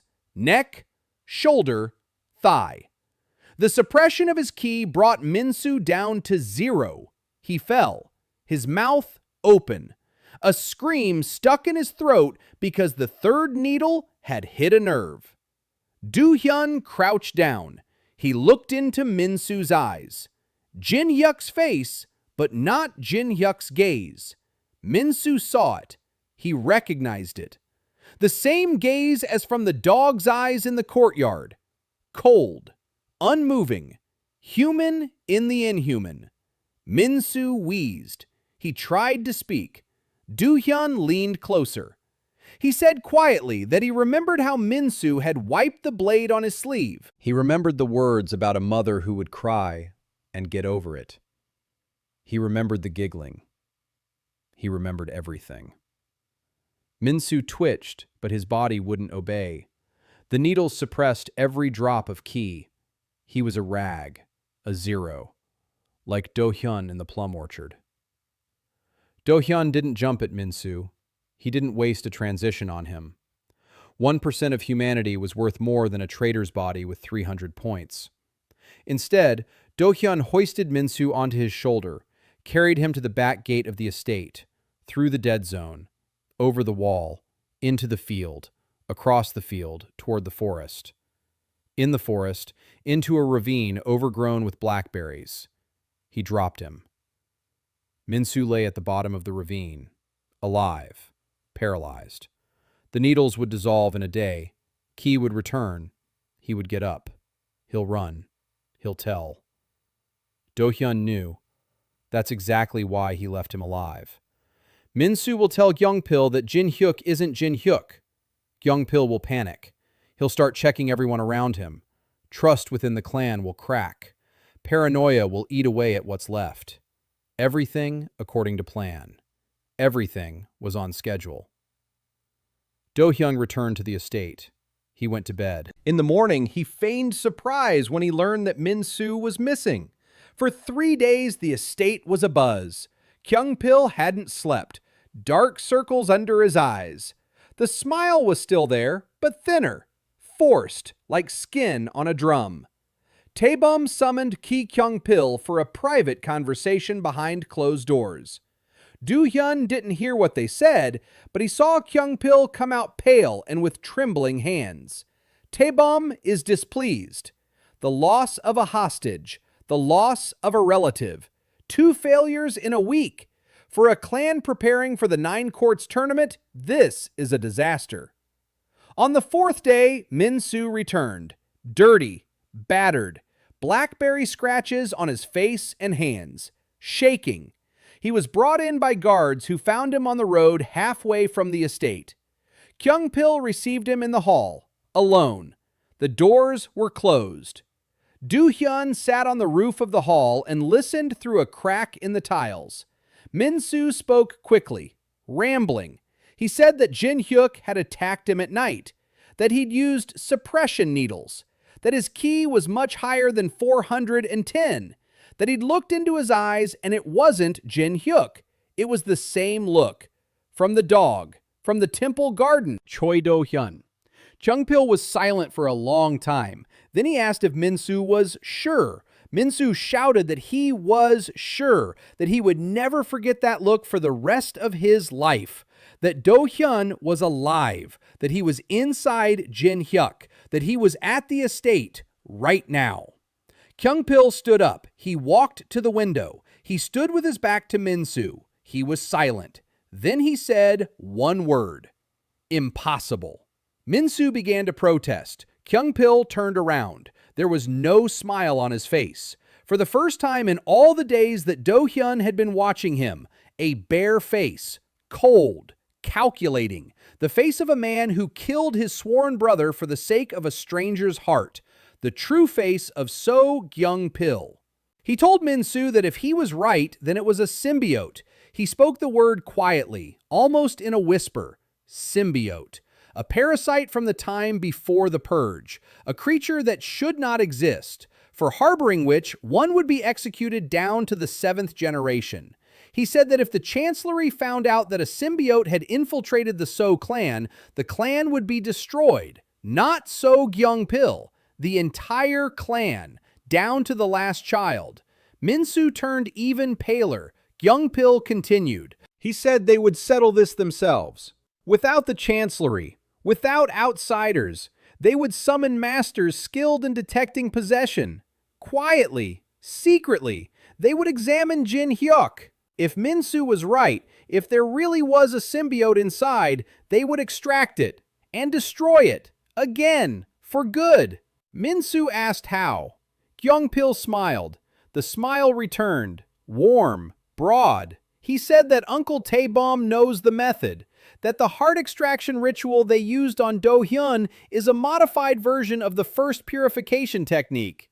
That whoever taught Uncle this technique can also teach the reverse, extracting the parasite from the host. Do-hyeon lay on the roof and listened. His fingers dug into the roof tiles. The heart extraction ritual, the first purification technique. Uncle Tae-bom knows. Someone taught Uncle. The threads stretched upward, to that unknown guest in the palanquin, to the prince, to the one behind all of this. Do-hyeon climbed down from the roof. He returned to the room. He sat down. He thought. He had at most 2 days left before Kyung-pil checked on Jin-hyuk. 2 days in a body that had become a trap. He had to leave. He had to change hosts. But not just change. Every transition costs a percentage. Every percentage is a piece of memory. 97 left. The next jump would leave 96. In 24 jumps, he would lose a quarter of himself. Do-hyeon closed his eyes. He tried to recall the sound of his father's voice. Silence, an empty space, already erased. He tried to recall the color of the ribbon in his mother's hair, red or burgundy, a blurry smudge instead of a clear image. The system erased quietly, drop by drop, and every drop carried away what made him Choi Do-hyeon, and not just a symbiote in someone else's skin. He opened his eyes. He stood up. The decision was made. Leave tomorrow night, but not alone, with information. He needed to get into Tae-bom's archive before the trap snapped shut. So Tae-bom's archive was located in the basement beneath his private pavilion. A stone door, 3 seals. Each required a column rank key, 4,000 points minimum. Do-hyeon had 1,100. It wasn't even close. But the seals didn't respond to power alone. They responded to the blood of the So clan, to the family's key signature. Do-hyeon was in Jin-hyuk's body, So blood, So signature. The system suggested that the seal could be tricked by sending the So signature at full power and compensating for the rank deficit with resonance. Resonance meant directing all ki to a single point. Not an attack, not a technique, a pure vibration matching the seal's frequency. Like finding the right note for a lock. Do-hyeon trained for 2 hours in his room. The system calibrated the frequency. The first seal required low resonance, earth. The second, medium, water. The third, high, sky. 3 notes, 3 keys. 1,100 points at the compression limit. Risky. If the power isn't enough, the seal will react like an alarm, and Tae-bom will find out in a second. Night. The 30th day. The last night in Jin-hyuk's body. The inspectors will arrive tomorrow. Tomorrow, the trap will close. Do-hyeon left the room. He went to Tae-bom's pavilion. Tae-bom was in the main hall. He was drinking tea with the captain of the guard. They were discussing the placement of guards during the tournament. His ki resonated through the walls like the rumble of an underground waterfall. 4,000. A column. A man capable of splitting the training yard in 2 with a single blow. But a man with weaknesses, with habits, with an archive he locked away because it contained things no one should see. Do-hyeon walked around the pavilion, the back wall, a ventilation grate at the foundation. Too narrow for Jin-hyuk's body. Useless. The door to the basement was inside the pavilion, behind a screen in the left wing. Do-hyeon found it on the very first day when Tae-bom went to training. 3 seals on the stone. Right now, Tae-bom is in the hall. Do-hyeon is in the wing. Between them are 2 walls and 30 steps. If the seal triggers the alarm, Tae-bom will be here in 4 seconds. 4 seconds. Enough time to die, not enough time to escape. Do-hyeon stood before the stone door. He placed both palms on the stone. He closed his eyes. The first seal, a low resonance, earth. Ki gathered in his palms. It vibrated. The frequency dropped. Lower, lower. The stone beneath his palms hummed. The seal flashed gold. Do-hyeon pushed the ki deeper. The So signature in Jin-hyuk's blood sang in unison with the seal. The golden light faded. The first seal was open. Silence. No alarm. The second, medium resonance. Water. More difficult. The frequency wavered. Do-hyeon caught it like a fish in a muddy river. The key struggled. The vessel creaked under the strain.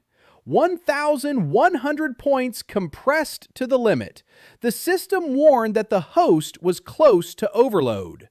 Do-hyeon ignored it. He found the frequency. He locked on. The second seal flashed and went out. Opened. Sweat trickled down Jin-hyuk's temples. His hands were shaking. The third, high resonance. The sky. The most difficult. The frequency was as thin as a spider web. Do-hyeon raised the key to the top of the range. The vessel cracked. Literally, he heard a sound like ice cracking on a pond. The walls of Jin-hyuk's vessel weren't designed for that kind of pressure. The system screamed red. Host overload. Risk of vessel destruction. Immediate termination recommended. Do-hyeon did not stop. The frequency soared. Thin. Ringing. The seal flashed white. Brighter than gold. Brighter than the first two. For a second, Do-hyeon saw light through his closed eyelids. Then it faded. The third seal was open. The stone door slid open. Do-hyeon stepped inside. The cellar was small. Stone walls. Stone floor. Cold. Dry. Scrolls on shelves along the walls. Dozens of scrolls. Jade tablets. Books in leather bindings. Do-hyeon didn't have time to read everything. The system scanned. It prompted him. On the left, on the top shelf, scrolls with the So clan's techniques. Uninteresting. On the right, on the middle shelf, financial records. Debts. Contracts. Names. Uninteresting. No, stop. One contract. An unfamiliar seal. Not the So clan. Not the chancellery. Characters Do-hyeon had never seen before, but he recognized one symbol. Hwang, the prince's surname. He unfolded the contract. He read quickly. His eyes scanned the lines. The system memorized every character. A contract between So Tae-bom and the Hwan household. Signed 6 months ago. Subject of the contract. The heart of the vessel of the Cho clan's heir. Choi Do-hyeon. Method of acquisition. The extraction ritual adapted from the first purification technique. Client, third Prince Hwang Ji-soo. Price, a 2-rank promotion of the So clan within the court following the tournament. Deadline, by the day of the 9 courts. Do-hyeon stood and looked at the contract. 6 months ago. The contract was signed 3 months before the jade tablet grew into his palm. 6 months before Gyeong-pil plunged his blade. It had all been planned. Everything. Gyeong-pil didn't just betray his sworn brother for power, he was carrying out an order.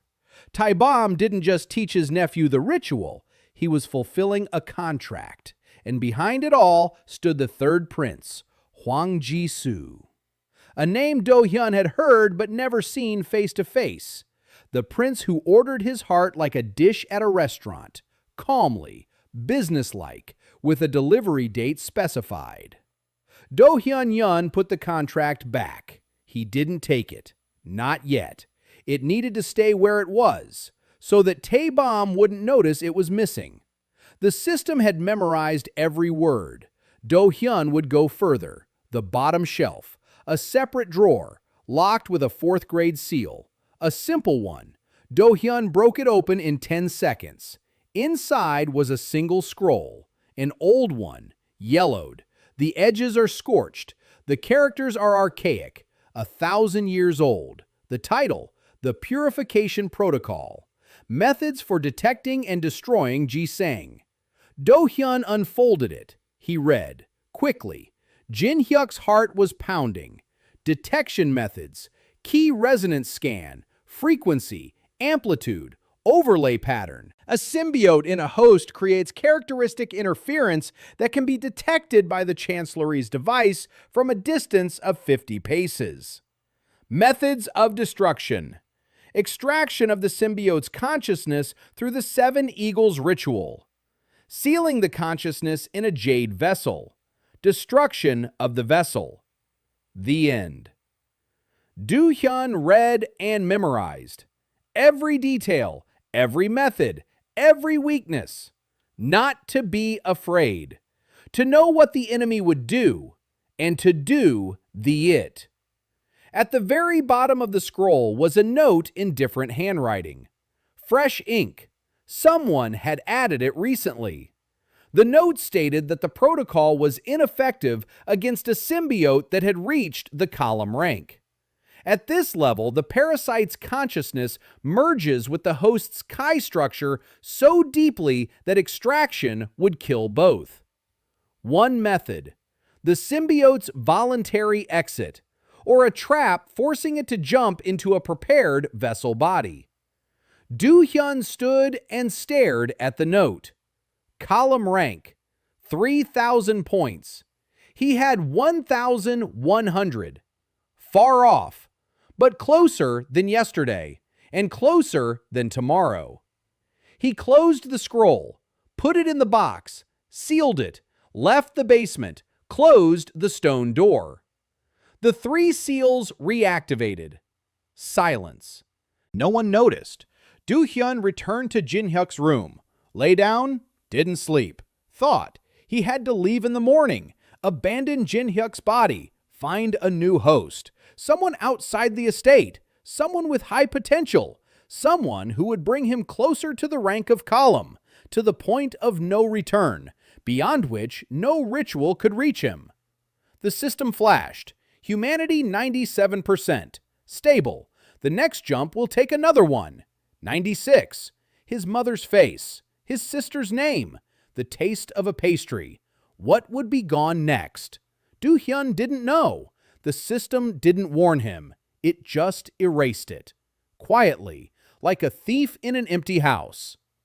Do-hyeon left Jin-hyuk's body at dawn on the 31st day, not at night as he had planned, because at night, a man whom Do-hyeon hadn't expected arrived at the estate, the captain of the Heavenly Chancellery's Guard, column rank, 3,400 points. His ki filled the estate like a flood fills a lowland. Do-hyeon woke up from the pressure. Every cell in Jin-hyuk's body vibrated. The system howled. A resonant scan from the Chancellery detected. Range, 50 paces. Camouflage may not hold. Immediate evacuation recommended. Jung-pil didn't wait. He summoned the Chancellery himself. Do-hyeon realized this in 3 seconds. Jung-pil decided to take a risk. Expose a potential symbiote before the symbiote devours the entire clan from within. The calculation? If the scan shows that Jin-hyuk is clean, then Min-soo is a liar and a paranoid. If it shows a parasite inside, then the Chancellery will destroy him, and the So clan will emerge as heroes who exposed the threat. In both cases, Jung-pil. Clever, underhanded, predictable. Do-hyeon didn't bother testing the theory.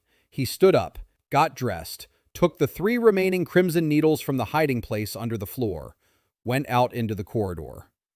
Quiet. Dark. The 4th watch. Dawn in half an hour. The chief of staff was in the main hall.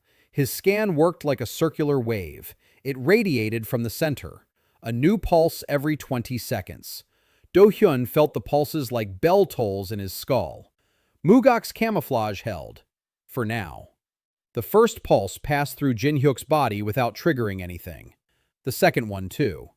The third lingered a fraction of a second longer. The camouflage was cracking at the edges. The symbiote's multiplier was creating that very interference described in the Purge Protocol. Tiny. But the Chancellery's scan was a precise instrument. 2 more pulses and the captain would figure it out. Do-hyeon exited through the back door of the West Wing, the courtyard, the wall, dead zone. Jin-hyuk's body leaped over the wall at 1,100 points, landed in the field, ran, not toward the forest, toward the road.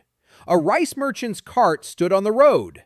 The merchant was sleeping on sacks. An old man, a narrow vessel, 40 points. useless as a host. But a mule was tied next to the cart, and the merchant's assistant was walking behind the cart, young, strong. The brand on his wrist was faint, 120 points, a crack, useless too. Do-hyeon didn't need a perfect host. He needed to disappear, right now. In a minute, the chancellery scan would reach the perimeter. In 2 minutes, the captain would realize that one key behind the wall doesn't match the registry. In 3, the chase will begin. Do-hyeon ran down the road away from the estate. He ran in Jin-hyuk's body, fast. 1,100 points carried him at the speed of a galloping horse. The So estate shrank behind him. He ran for 5 minutes, 10, 15. His lungs were burning. His legs were buzzing. Jin-hyuk's body wasn't built for a marathon. A cauldron with a lazy master. His muscles weren't used to the strain, but Ki held them together, for now. Do-hyeon ran to a fork in the road. 3 paths, south to Cheongju, west into the mountains, north to the capital. He turned west, into the mountains, to Mugak, to Soyeon, to Ari. The only people who knew he existed and didn't want to kill him. Halfway to the mountains, they caught up with him. Not the chancellery guards, 2 guards from the So clan, on horseback, rank Chasa, 280 and 310. Kyungpil sent his men before the chancellery did. He wanted to intercept him. He wanted to handle it himself. The first guard threw a key-charged chain, heavy, with an explosive seal at the end. Do-hyeon moved to the right. The chain slammed into the road. The explosion scattered stones and dust. The second guard charged with a sword, an overhead strike, powerful, straightforward. Do-hyeon blocked it with his forearm. The cauldron's key defense withstood the bull's blade without a single scratch. The guard's eyes widened. His sword bounced off as if from a wall. Do-hyeon caught the blade with his bare hand, squeezed. The steel creaked. It snapped. A fragment of the sword flew into the dust. The guard recoiled. The horse neighed. Do-hyeon didn't let him get away. A step forward, a palm strike to the chest. Pure ki. 1,001 points poured into a single touch. The guard flew out of the saddle. He flew 5 meters. He hit a tree with his back. A crack. He slid down the trunk. He didn't get up. The second guard turned his horse around. He lashed the reins. He tried to ride away. Do-hyeon didn't chase after him. He pulled out the crimson needle. He threw it. 40 paces. The needle pierced the guard's back between his shoulder blades. The ki suppression brought him down to 0. He fell from the horse. The horse galloped away. The guard lay face down on the road, alive, paralyzed. Do-hyeon approached him, looked down at him, leaned over, said quietly that he should pass on to Gyeonghyul. Choi Do-hyeon remembers. He straightened up. He walked on. He didn't run. He walked. Jin-hyuk's body had served its purpose. 1,100 points. 30% upon transition. 330. Good seed. A host worthy of this seed is needed. Do-hyeon walked along the mountain trail all day. By evening, he reached the ruins of Mugak. The old man was sitting by the gate, eyes closed. Ari was sitting nearby, peeling a turnip. Soyeon was inside the monastery. Do-hyeon could hear her breathing through the wall. Steady, sleepy, alive, unharmed. Mugak opened one eye. He looked at Do-hyeon in Jin-hyuk's body. He said he stank like sour soup with burnt rice. He said the disguise was worn out and that the chancellery had surely picked up the signature's trail. He said Do-hyeon had 3 days at most before they started combing the mountains. Do-hyeon said he knew. He said he needed a host, fast, strong, outside the Bureau's network. Mugak smirked. He said he knew one. A former captain of a mercenary company, wanders the mountains, a recluse, upper bowl rank, 700 points. Expelled from the army for insubordination. The chancellery removed him from the registry 3 years ago. Officially dead. Unofficially, he drinks rice wine in a cave halfway along the path. Do-hyeon asked his name.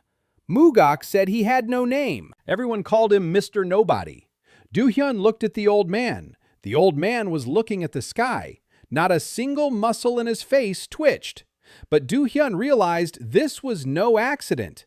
Mugak knew where to find the perfect host. He knew before Do-hyeon even asked. He was preparing him. For what? Why? The old man wouldn't say. The old man never said more than he wanted to. Do-hyeon nodded. He went into the mountains. Night. A trail. Rocks underfoot. The moon behind the clouds. He found a cave by dawn. A fire was burning at the entrance. A man in his 40s sat nearby. Broad shoulders. A scar across his entire face, from temple to chin.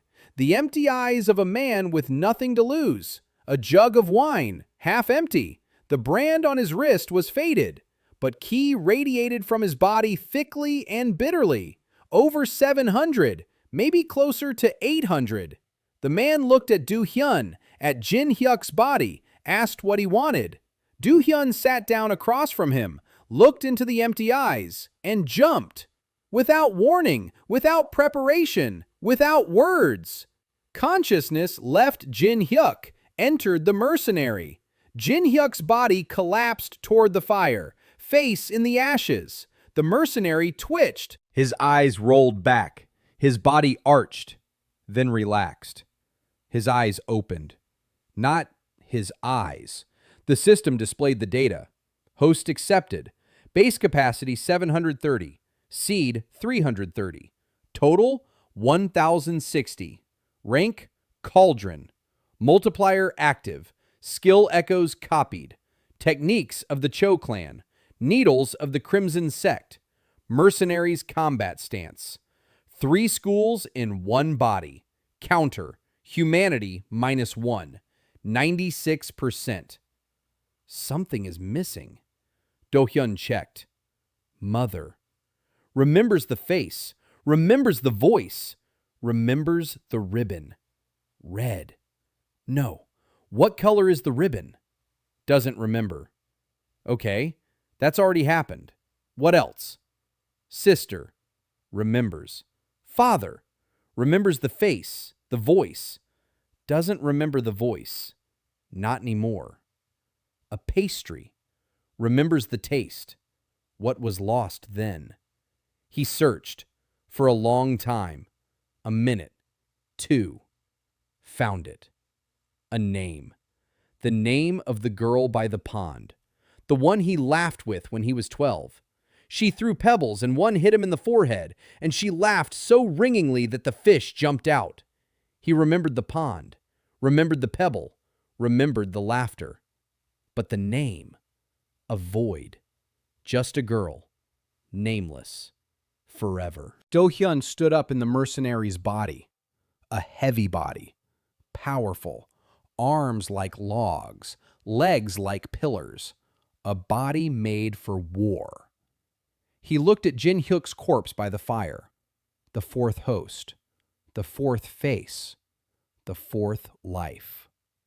Do-hyeon dragged the body into the cave, covered it with rocks. He stepped out onto the trail.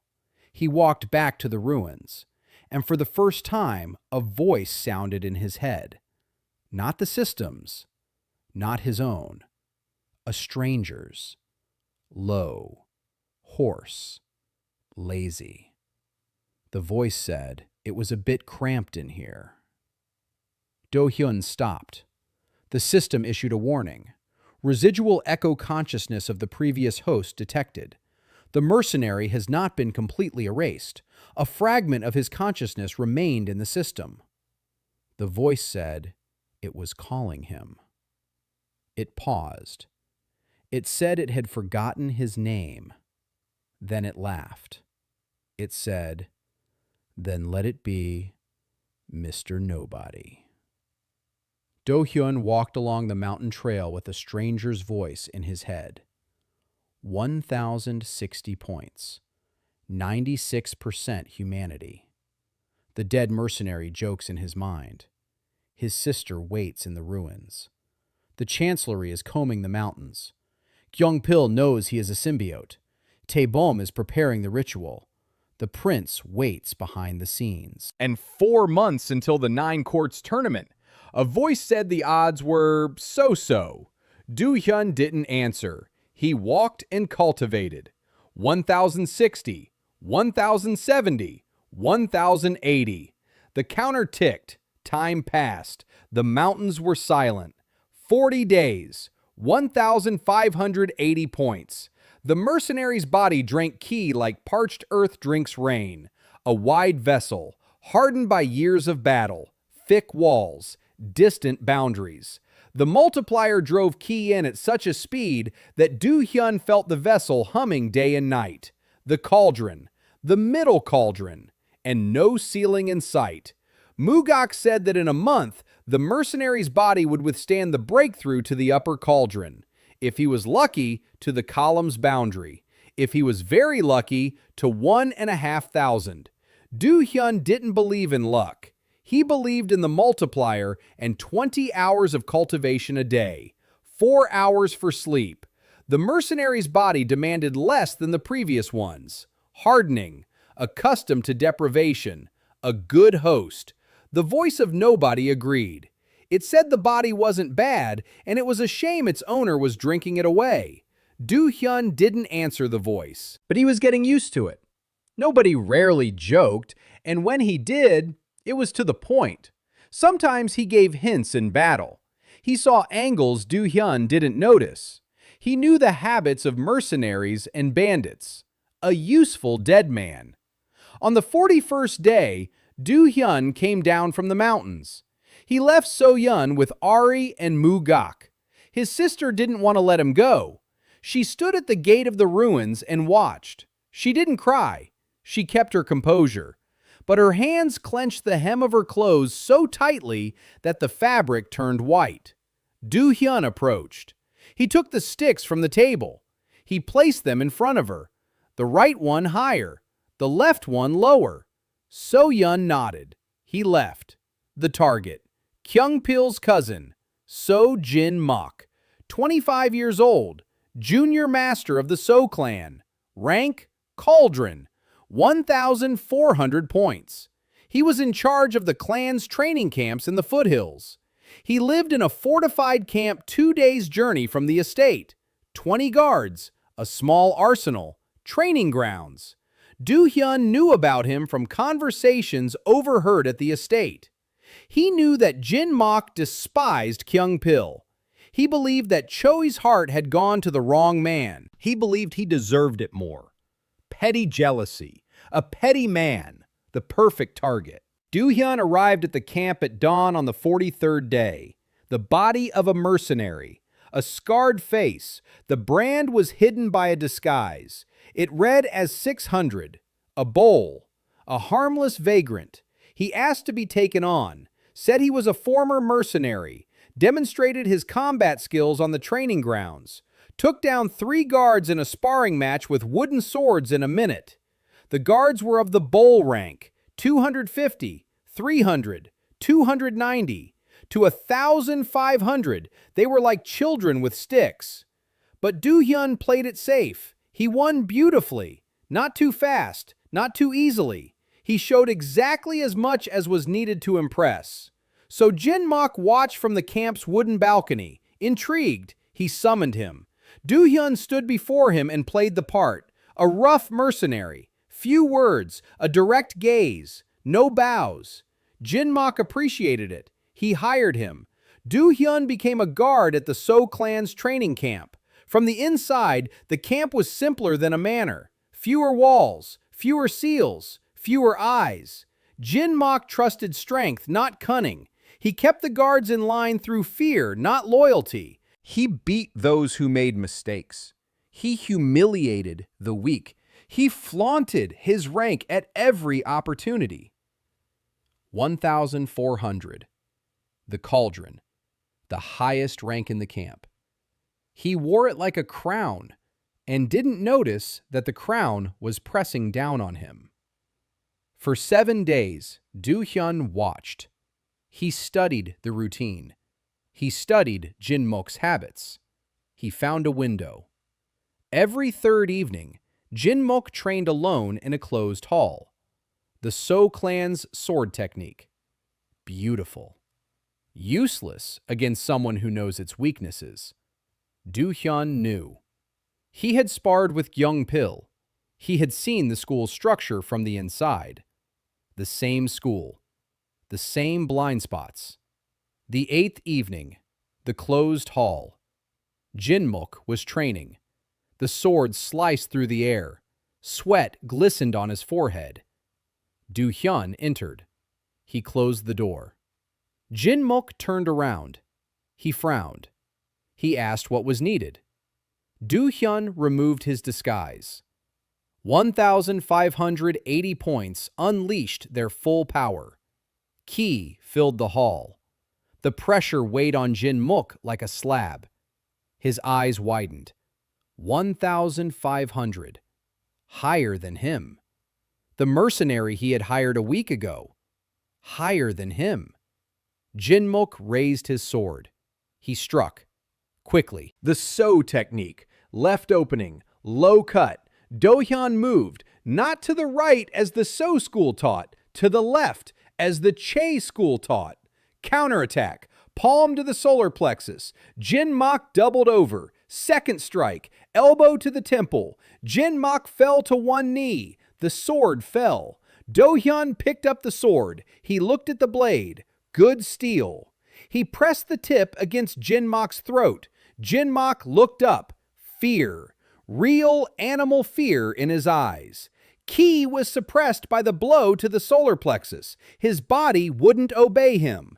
He had been the master of the cauldron, and now he was kneeling before a wandering mercenary, feeling the steel touch the skin beneath his chin.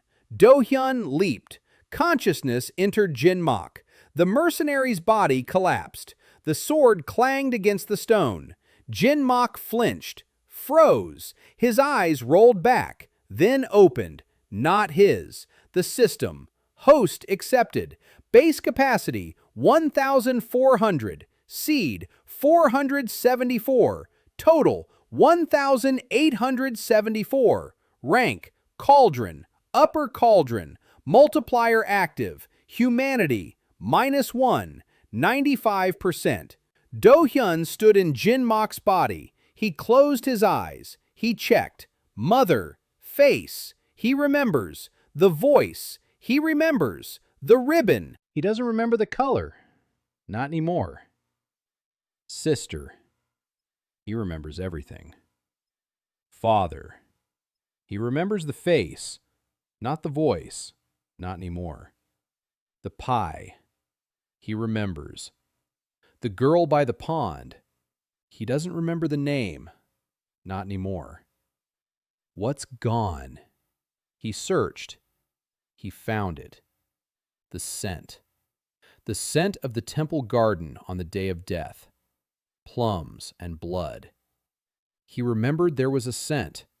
Remembered the plums. Remembered the blood. But the scent itself, the sensation in his nostrils, gone. As if someone had erased a line from a book and left a blank space between the paragraphs. Someone in his head snorted. Said it gets easier every time. Do-hyeon didn't answer. He carried the mercenary's body into the back room of the hall, covered it with sandbags.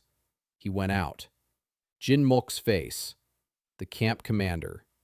1,874 points for disguising himself as 1,400. No one will notice the difference. 20 guards bow to him in the morning. He bows back with a nod. A roll. The next roll. The last one before the column. In a month, Jin-mok's body will reach 2,000. In 2 months, 3,000. In 3. Do-hyeon didn't make any predictions. He cultivated. Hour by hour. Day by day. The ki counter crept upward. The humanity counter stood still. For now, it stood still. The next jump would take another percentage point and another piece of what made him human.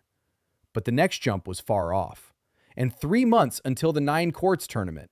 And So Kyung-pil is preparing somewhere. And Taebom is honing his ritual somewhere. And the prince is waiting somewhere. Everyone is waiting. Do-hyun knew how to wait too. But he waited with a multiplier of 7. Day 90. 3,400 points. Column rank. So Jin-mok's body broke through on the 70th day. At night. Quietly. Without witnesses. The vessel's walls parted like gate wings. Chi surged into the new space and filled it within 12 hours. 2,000, 250, 3,000, 100 more every day. The multiplier didn't stop. Jin-mok's body was a good vessel, wide, deep, born into the So clan with their thick-walled genetics. Irony. The enemy's blood became the best tool. The system confirmed the milestone. Column rank achieved. The Purge Protocol is no longer effective against this symbiote. Extraction is impossible without voluntary exit or a trap. Do-hyun read the line. He reread it. A third time. Invulnerable. To the Tum ritual. To the Chancellery's needles. To everything the world of the 9 courts could throw at the symbiote. As long as it's inside the host, it can't be reached. Someone whistled in his head. Said it changes the game. Do-hyun agreed, silently. He stood atop the hill above the training camp and looked down at the valley. Dawn. Red. 3,400. The column. 2 months ago, he was a dead man in a dog's body. 12 points. Now, the column. But no time to celebrate. Taebom was also in the column. 4,800. A difference of 1,500. Still a chasm. More is needed, and Taebom's body is needed. Not for points, for access. Taebom stood between Do-hyun and Kyung-pil.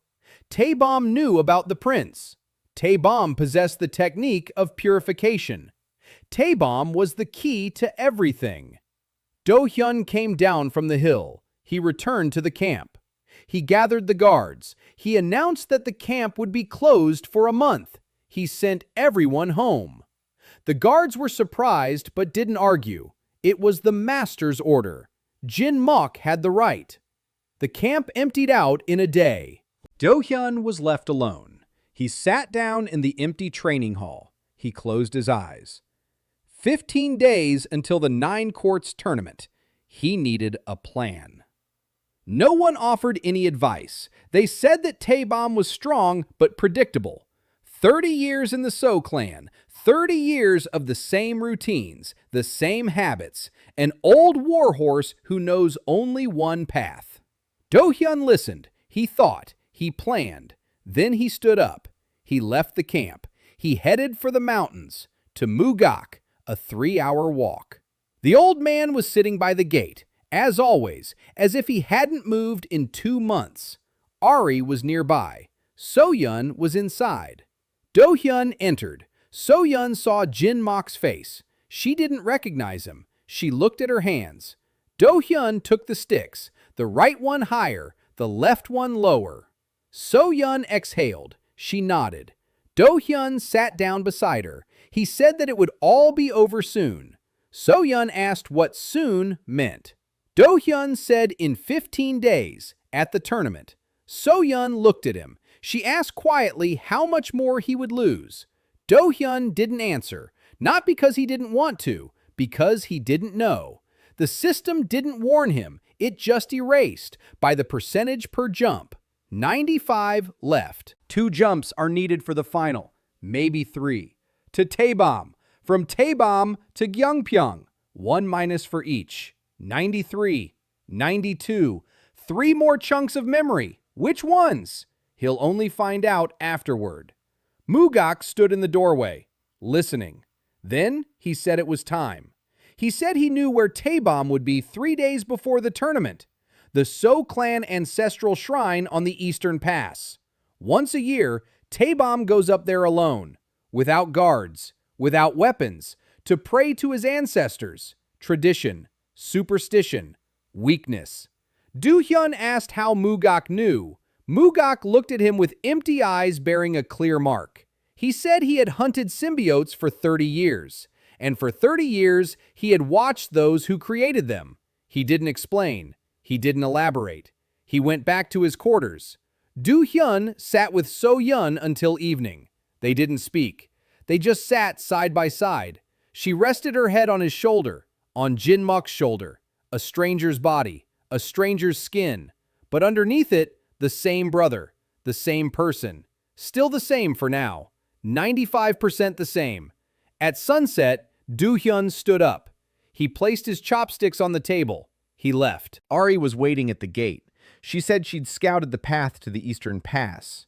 She said the trail was narrow, a single path, cliffs on both sides, the perfect spot for an ambush.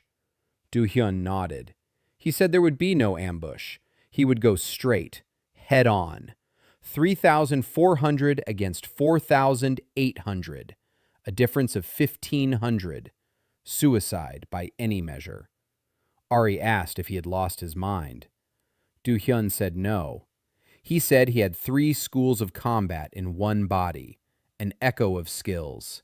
The Che school, the needles of the Crimson Sect, mercenary techniques, plus Mugak's camouflage, plus knowledge the weak points of So's techniques from the inside, plus the fact that Taebom doesn't know the symbiote is coming.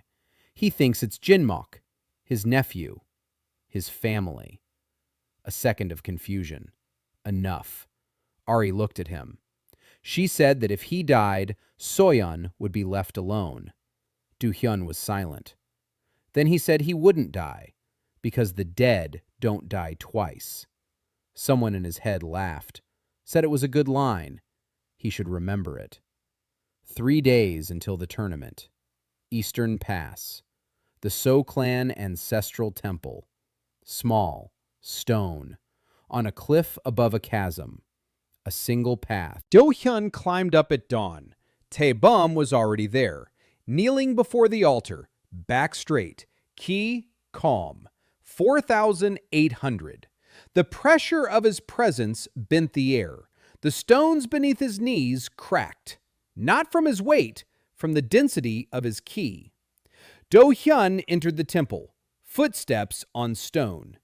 Taebom didn't turn around. Without turning, he said that Jin-mok was 2 months late with the camp report. Do-hyun stopped 5 paces away. He removed his disguise.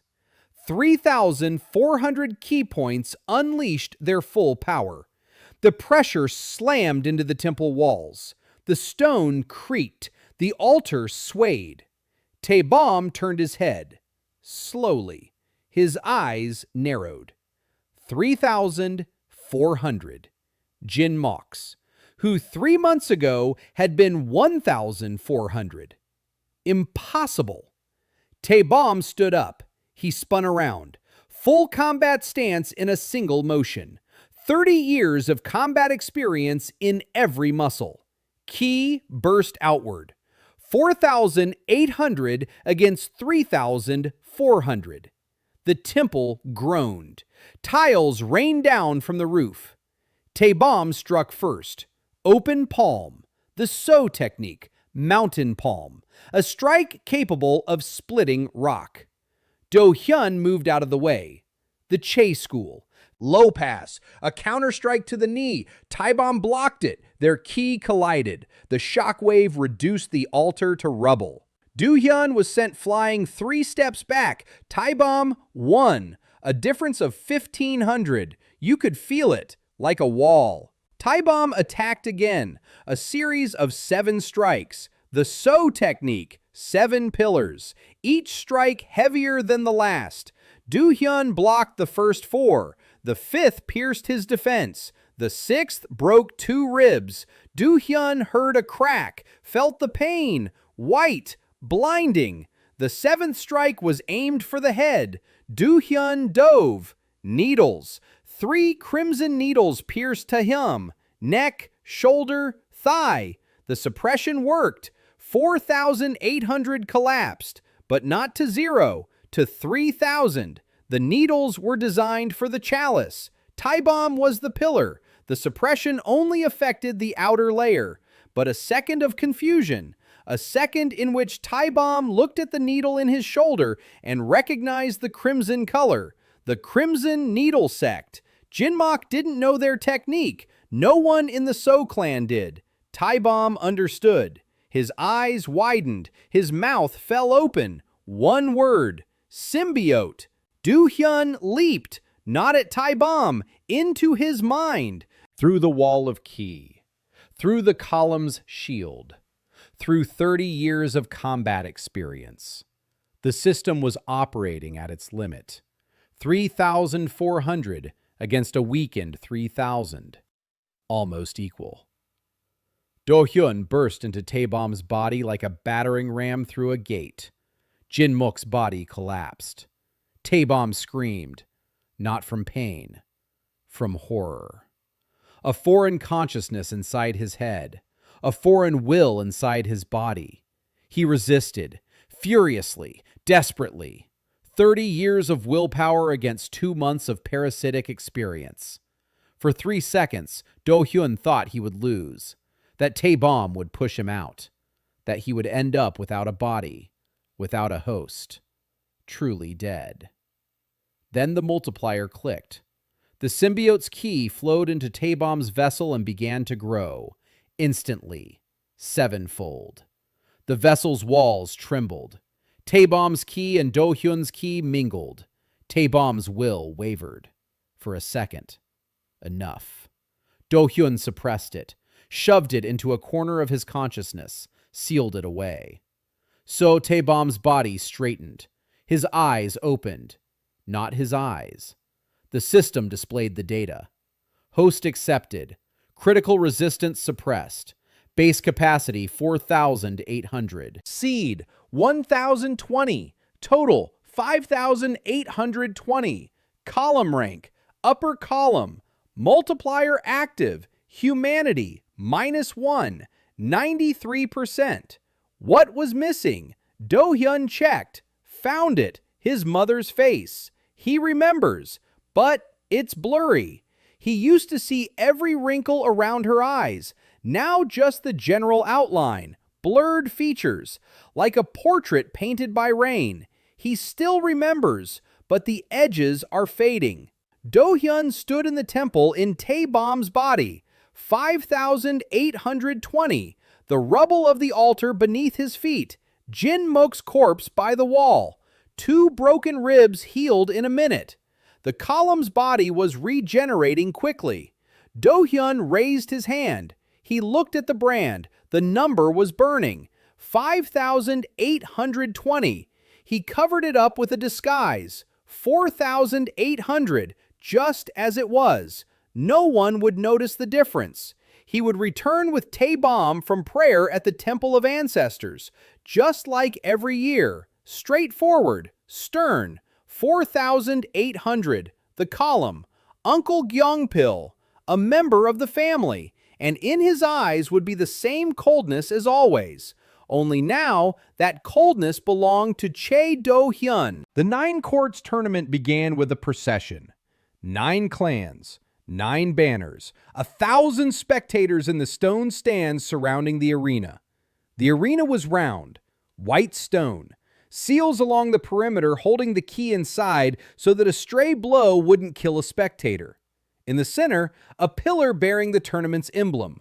A golden character. Honor. Ridiculous. Do-hyun walked in the So clan's column. Tae-bomb's body. Straight back. Heavy step. The mark on his wrist glowed with a disguised 4,800. Inside, 5,820. And it grows every hour. The multiplier hadn't slept. Gyeongpil walked ahead. White robe, jade hairpin, a smile. The 1,200 mark. A cauldron. Do-hyun's heart in his chest. Do-hyun stared at the back of his head and counted the steps until that back of the head was on its knees before him. 3 buns were being filled. Clan elders in the front rows. The head of the chancellery, Yoon Jae-ho, sat in a separate box. Old, thin, eyes like two shards of black glass. Beside him were three assistants with scanning devices. Do-hyeon sensed their scan as he entered. A pulse passed through Tae-bom's body. The camouflage held. The system confirmed it. The scan detected no anomalies. Rang Kelowna was deep enough to hide the symbiote's interference beneath the thickness of his own ki. Mugak was right. Kelowna is the boundary of invisibility. The upper gallery, a closed box with silk curtains. The third prince, Hwang Ji-soo, sat there. Do-hyun couldn't see his face. He saw a silhouette behind the fabric. He sensed ki. And there was ki. Enormous. Impossible. The pressure from the prince's box lay over the arena like the shadow of a storm cloud. The system tried to calculate. It couldn't.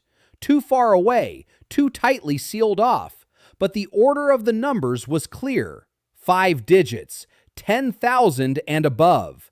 An ocean. A rank that hadn't existed for 1,000 years. Do-hyun remembered. He set it aside. Today wasn't about the prince. Today was about Kyung-pil. The tournament lasted 2 days. The first day was the qualifying rounds. The second was the finals. Kyung-pil breezed through the first day. 1,200 against fighters of the bowl rank. He crushed them one by one, beautifully, spectacularly. The crowd cheered. The elders nodded. A young talent of the So clan. A brilliant future. Do-hyun sat in the clan stands and watched. Tae-bom's face was stony.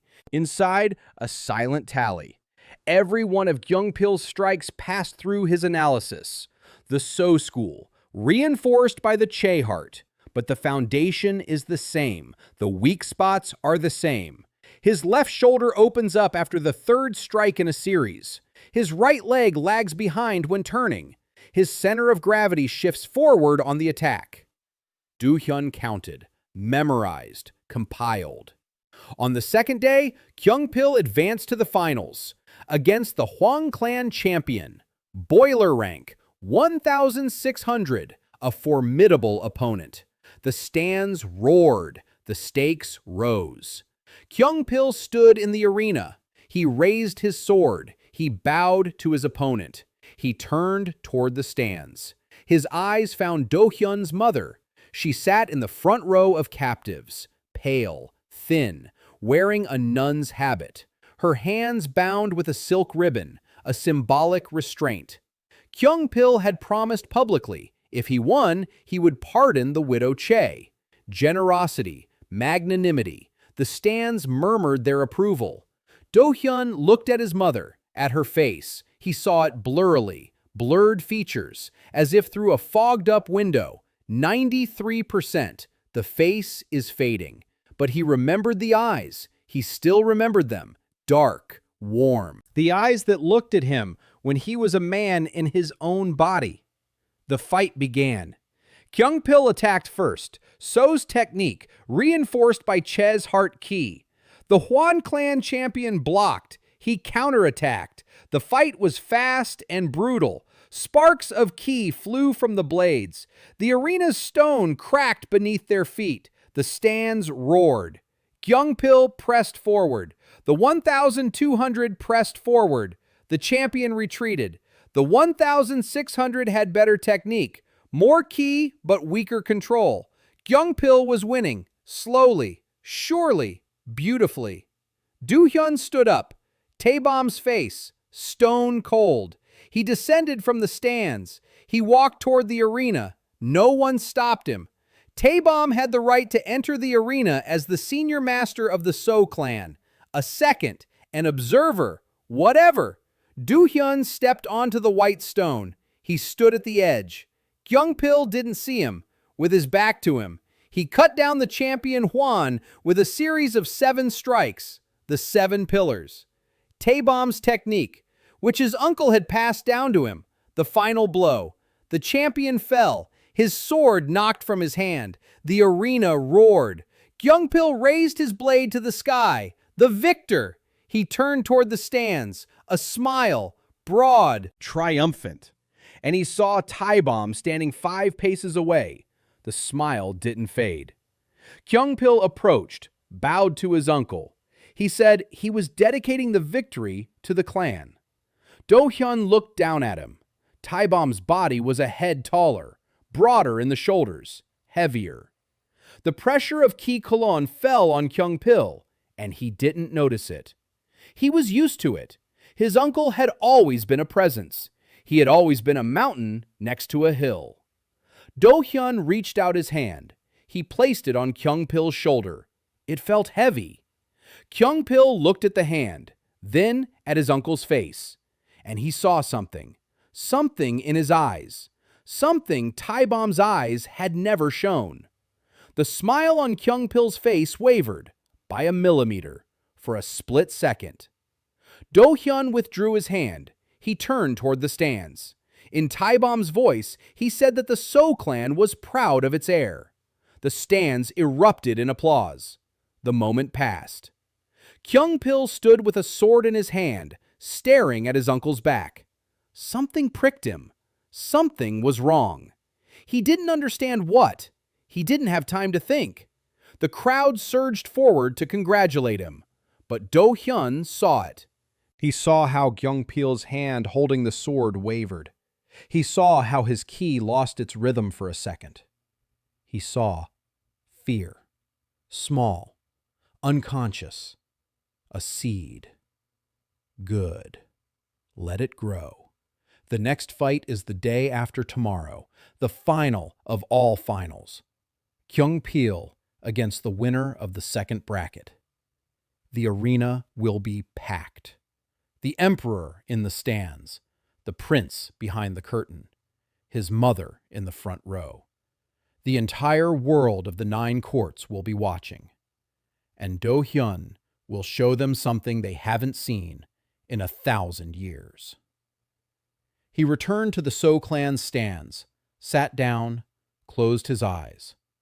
Cultivated. 5,800. 900. 6,000. The counter crept along. Time passed. No one spoke in his mind. Even the dead mercenary sensed that tomorrow would be a different world. Kyungpil entered the arena on the final day in a white robe with a gold trim, a sword in his right hand, a jade hairpin in his hair. The brand on his wrist glowed with the number 1,200, a cauldron. The courtyard applauded. The stands were packed to the last seat. 20,000 faces, the banners of the 9 clans, the imperial box with a silk canopy. Elder Yoon Jae-ho in his box with 3 aides, scanning devices deployed. They worked non-stop. The third prince's private box, a silhouette behind the curtain, motionless. Do-hyun's mother in the front row, hands on her knees, a stony face, eyes on the arena. Kyungpil bowed to the stands. He bowed to the imperial box. He turned to face his opponent. The opponent stood at the other end of the arena, a fighter from the Nam clan. Rank, cauldron, 1,700. Strong, experienced, a serious threat. The referee raised his hand, lowered it. The fight began. Kyungpil attacked. So technique. A series of 7 strikes, 7 pillars. The Nam clan fighter blocked the first 3. The 4th broke through the defense. The 5th sliced his shoulder. The 6th knocked the sword out of his hand. The 7th stopped at his throat. Kyungpil won. Faster than expected. The stands roared. Golden light flashed around the perimeter of the arena. Winner of the 9 courts tournament, So Kyungpil. Heir to the So clan, 1,200 points. The cauldron, the future of the court. Kyungpil raised his sword to the sky, a smile, broad, victorious, that very warm smile. He turned to Do-hyun's mother. He bowed to her, graciously, generously. The crowd applauded the victor's generosity. Do-hyun rose from the So clan stands. He descended the steps, the body of Taebom. A stony face, a heavy step. 6,300 points hidden behind 4,800. He stepped into the arena, white stone beneath his feet, 20,000 eyes on him. Kyung-pil turned. He saw his uncle. He smiled. His uncle did not smile. Kyung-pil stepped forward. He opened his mouth to say something triumphant. He didn't have time. Taebom's body seized his sword-wielding hand, squeezed his wrist. Kyung-pil cried out, not from pain, from surprise. He tried to break free. 1,200 against 4,800, like a child against a wall. His hand wouldn't budge. Do-hyeon squeezed harder. The bones in his wrist cracked. The sword fell. The clang of steel on white stone. Silence. 20,000 people fell silent at once. Do-hyeon turned Kyung-pil to face the So clan stands. He held him by the wrist like a puppet on a string. Kyung-pil jerked. Again.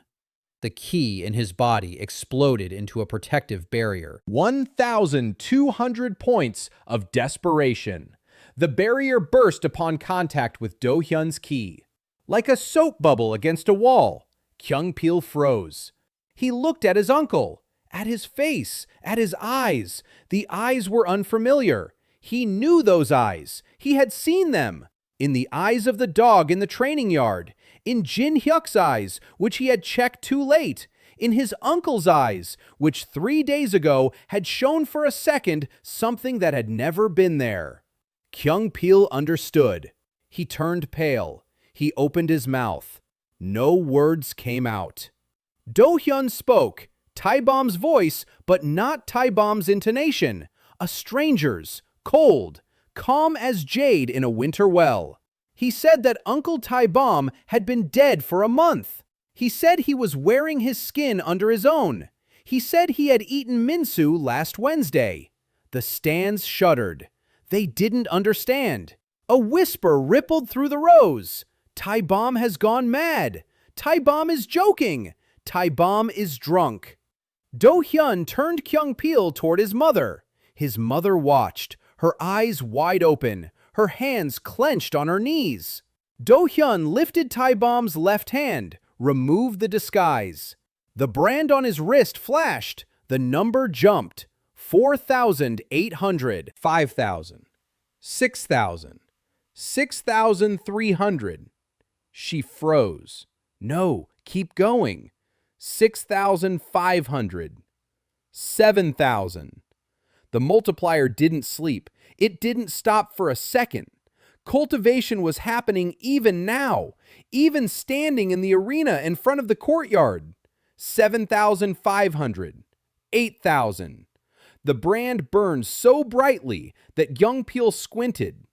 8,500. 8,900.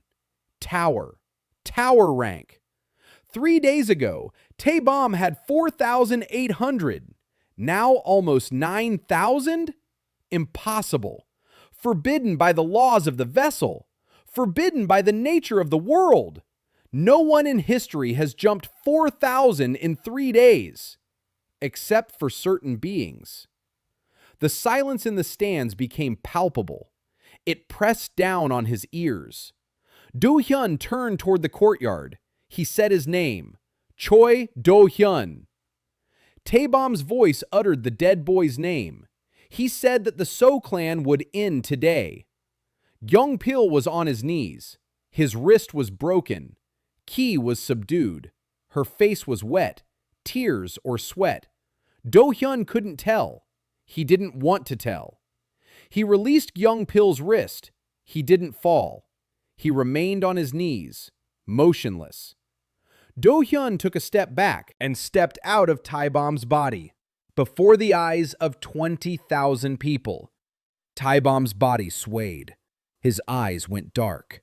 He collapsed onto the stone. Dead weight. An empty shell. Kyung-pil felt something enter him. Not through the skin, not through the mouth. Through the ki. Through the vessel. Through the heart.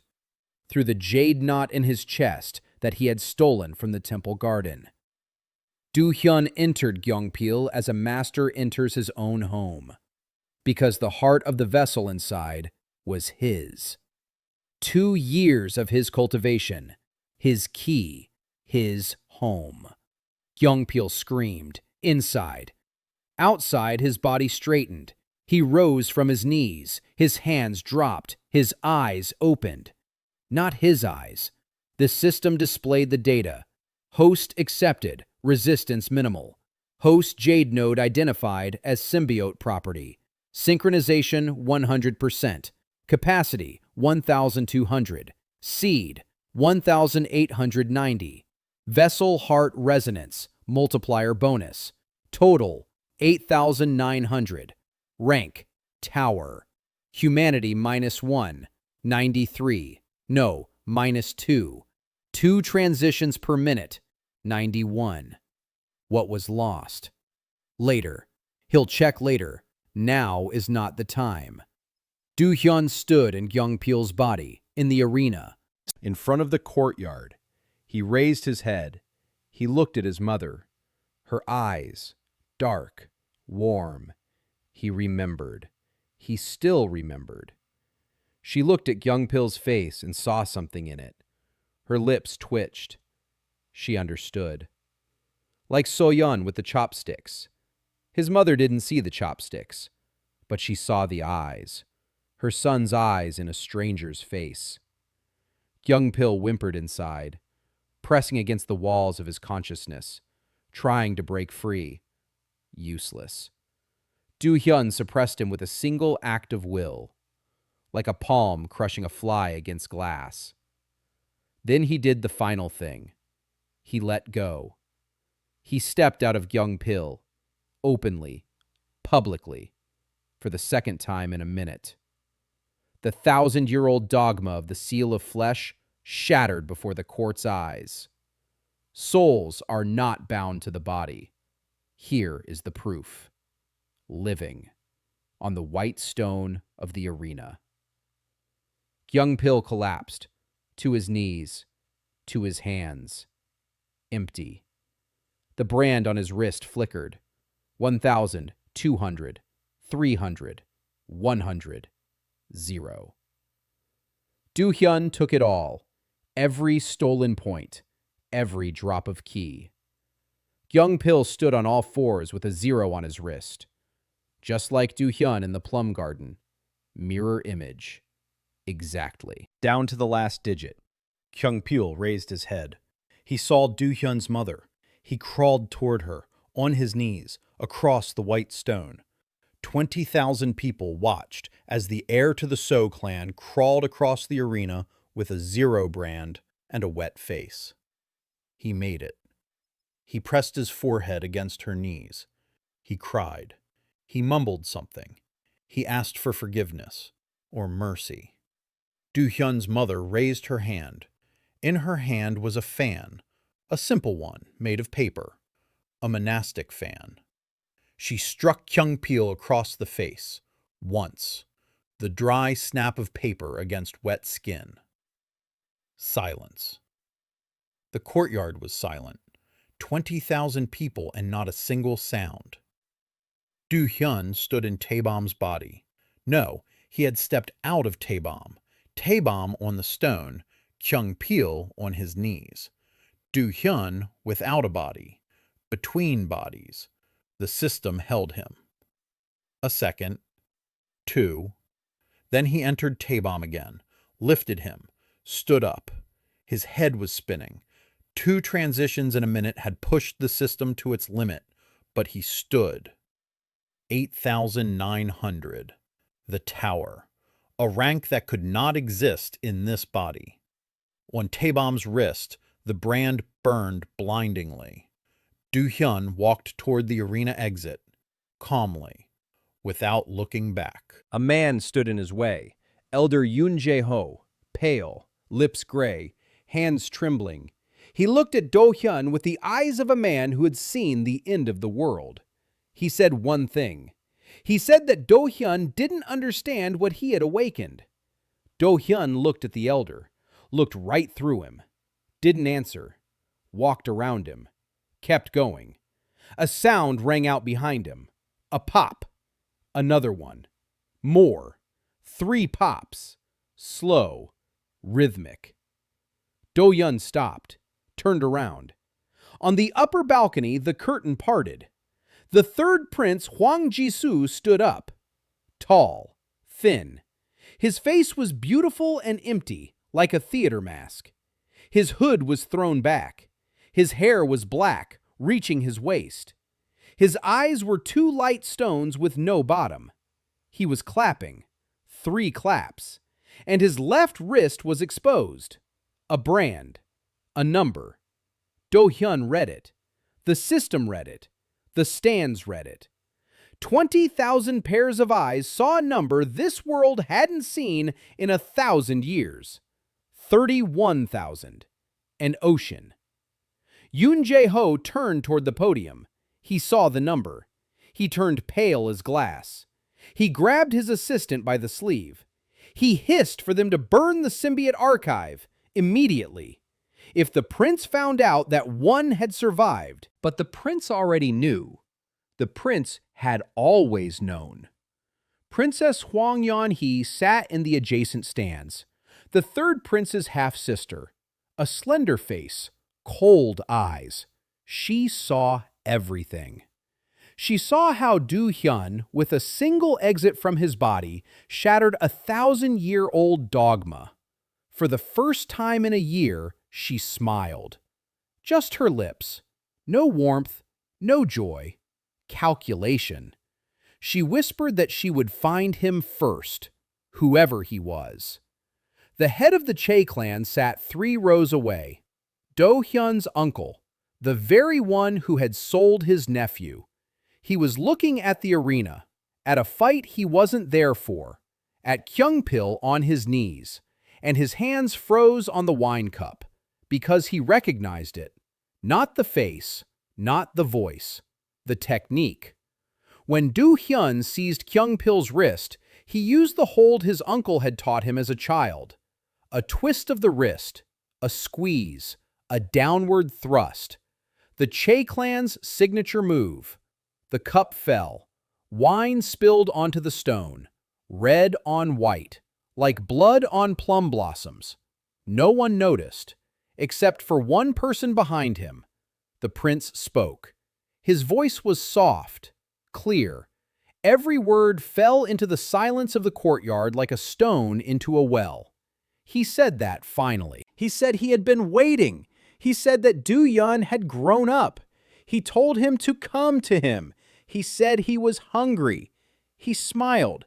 His teeth were white, even, the smile of a man looking at a set table. Do-hyeon stood in the arena, 8,900, the tower, against 31,000. O'Keen, a difference of 22,000. Not an abyss, an abyss, an abyss with no visible bottom. And the prince smiled because he knew. He knew from the very beginning. The contract for Do-hyeon's heart was signed 6 months ago. Kyungpil's betrayal was orchestrated by the prince, through the So clan, to set the board in motion so that Do-hyeon would start to grow, to jump, to collect bodies, to accumulate ki, to become fat enough for the harvest. Do-hyeon was not an avenger. He was bait who had seen the light. For the first time in 6 months, he felt fear. Not for the body. The body was foreign. It had always been foreign. For the little that remained inside. For 91% humanity. For his mother's blurred face. For his sister's name, which he still remembered. For the taste of a rice cake. For the laughter of the girl by the pond whose name had already been erased. For everything that made him Choi Do-hyeon, and not just a parasite in other people's bodies. The system flashed in the corner of his vision. Humanity, 91%. The needle wavered. 90. Not from the transition, from fear. Do-hyeon looked at the prince. The prince looked at Do-hyeon. 31,000. An ocean. A rank that hadn't existed for 1,000 years. And Do-hyeon understood one thing. Understood it clearly. coldly, like jade in a winter well. Gyeongpil was the beginning, not the end. The So clan was a prelude, not history. The real enemy stands in the upper stands and smiles because everything is going according to his plan. And that means the plan must be broken. Do-hyeon turned his back on the prince, his back to the stands, his back to the court. He walked toward the exit. Taebom's body carried him forward. 8,900. The tower. 71% of who he was. And ahead of him, everything he was destined to become. In his head, nobody was silent. For the first time in a month, he wasn't joking. For the first time since taking up residence in Do-hyun's mind, the dead mercenary was at a loss for words. Because there were no words left. All that remained was the counter and the road, and 31,000 strangers points on.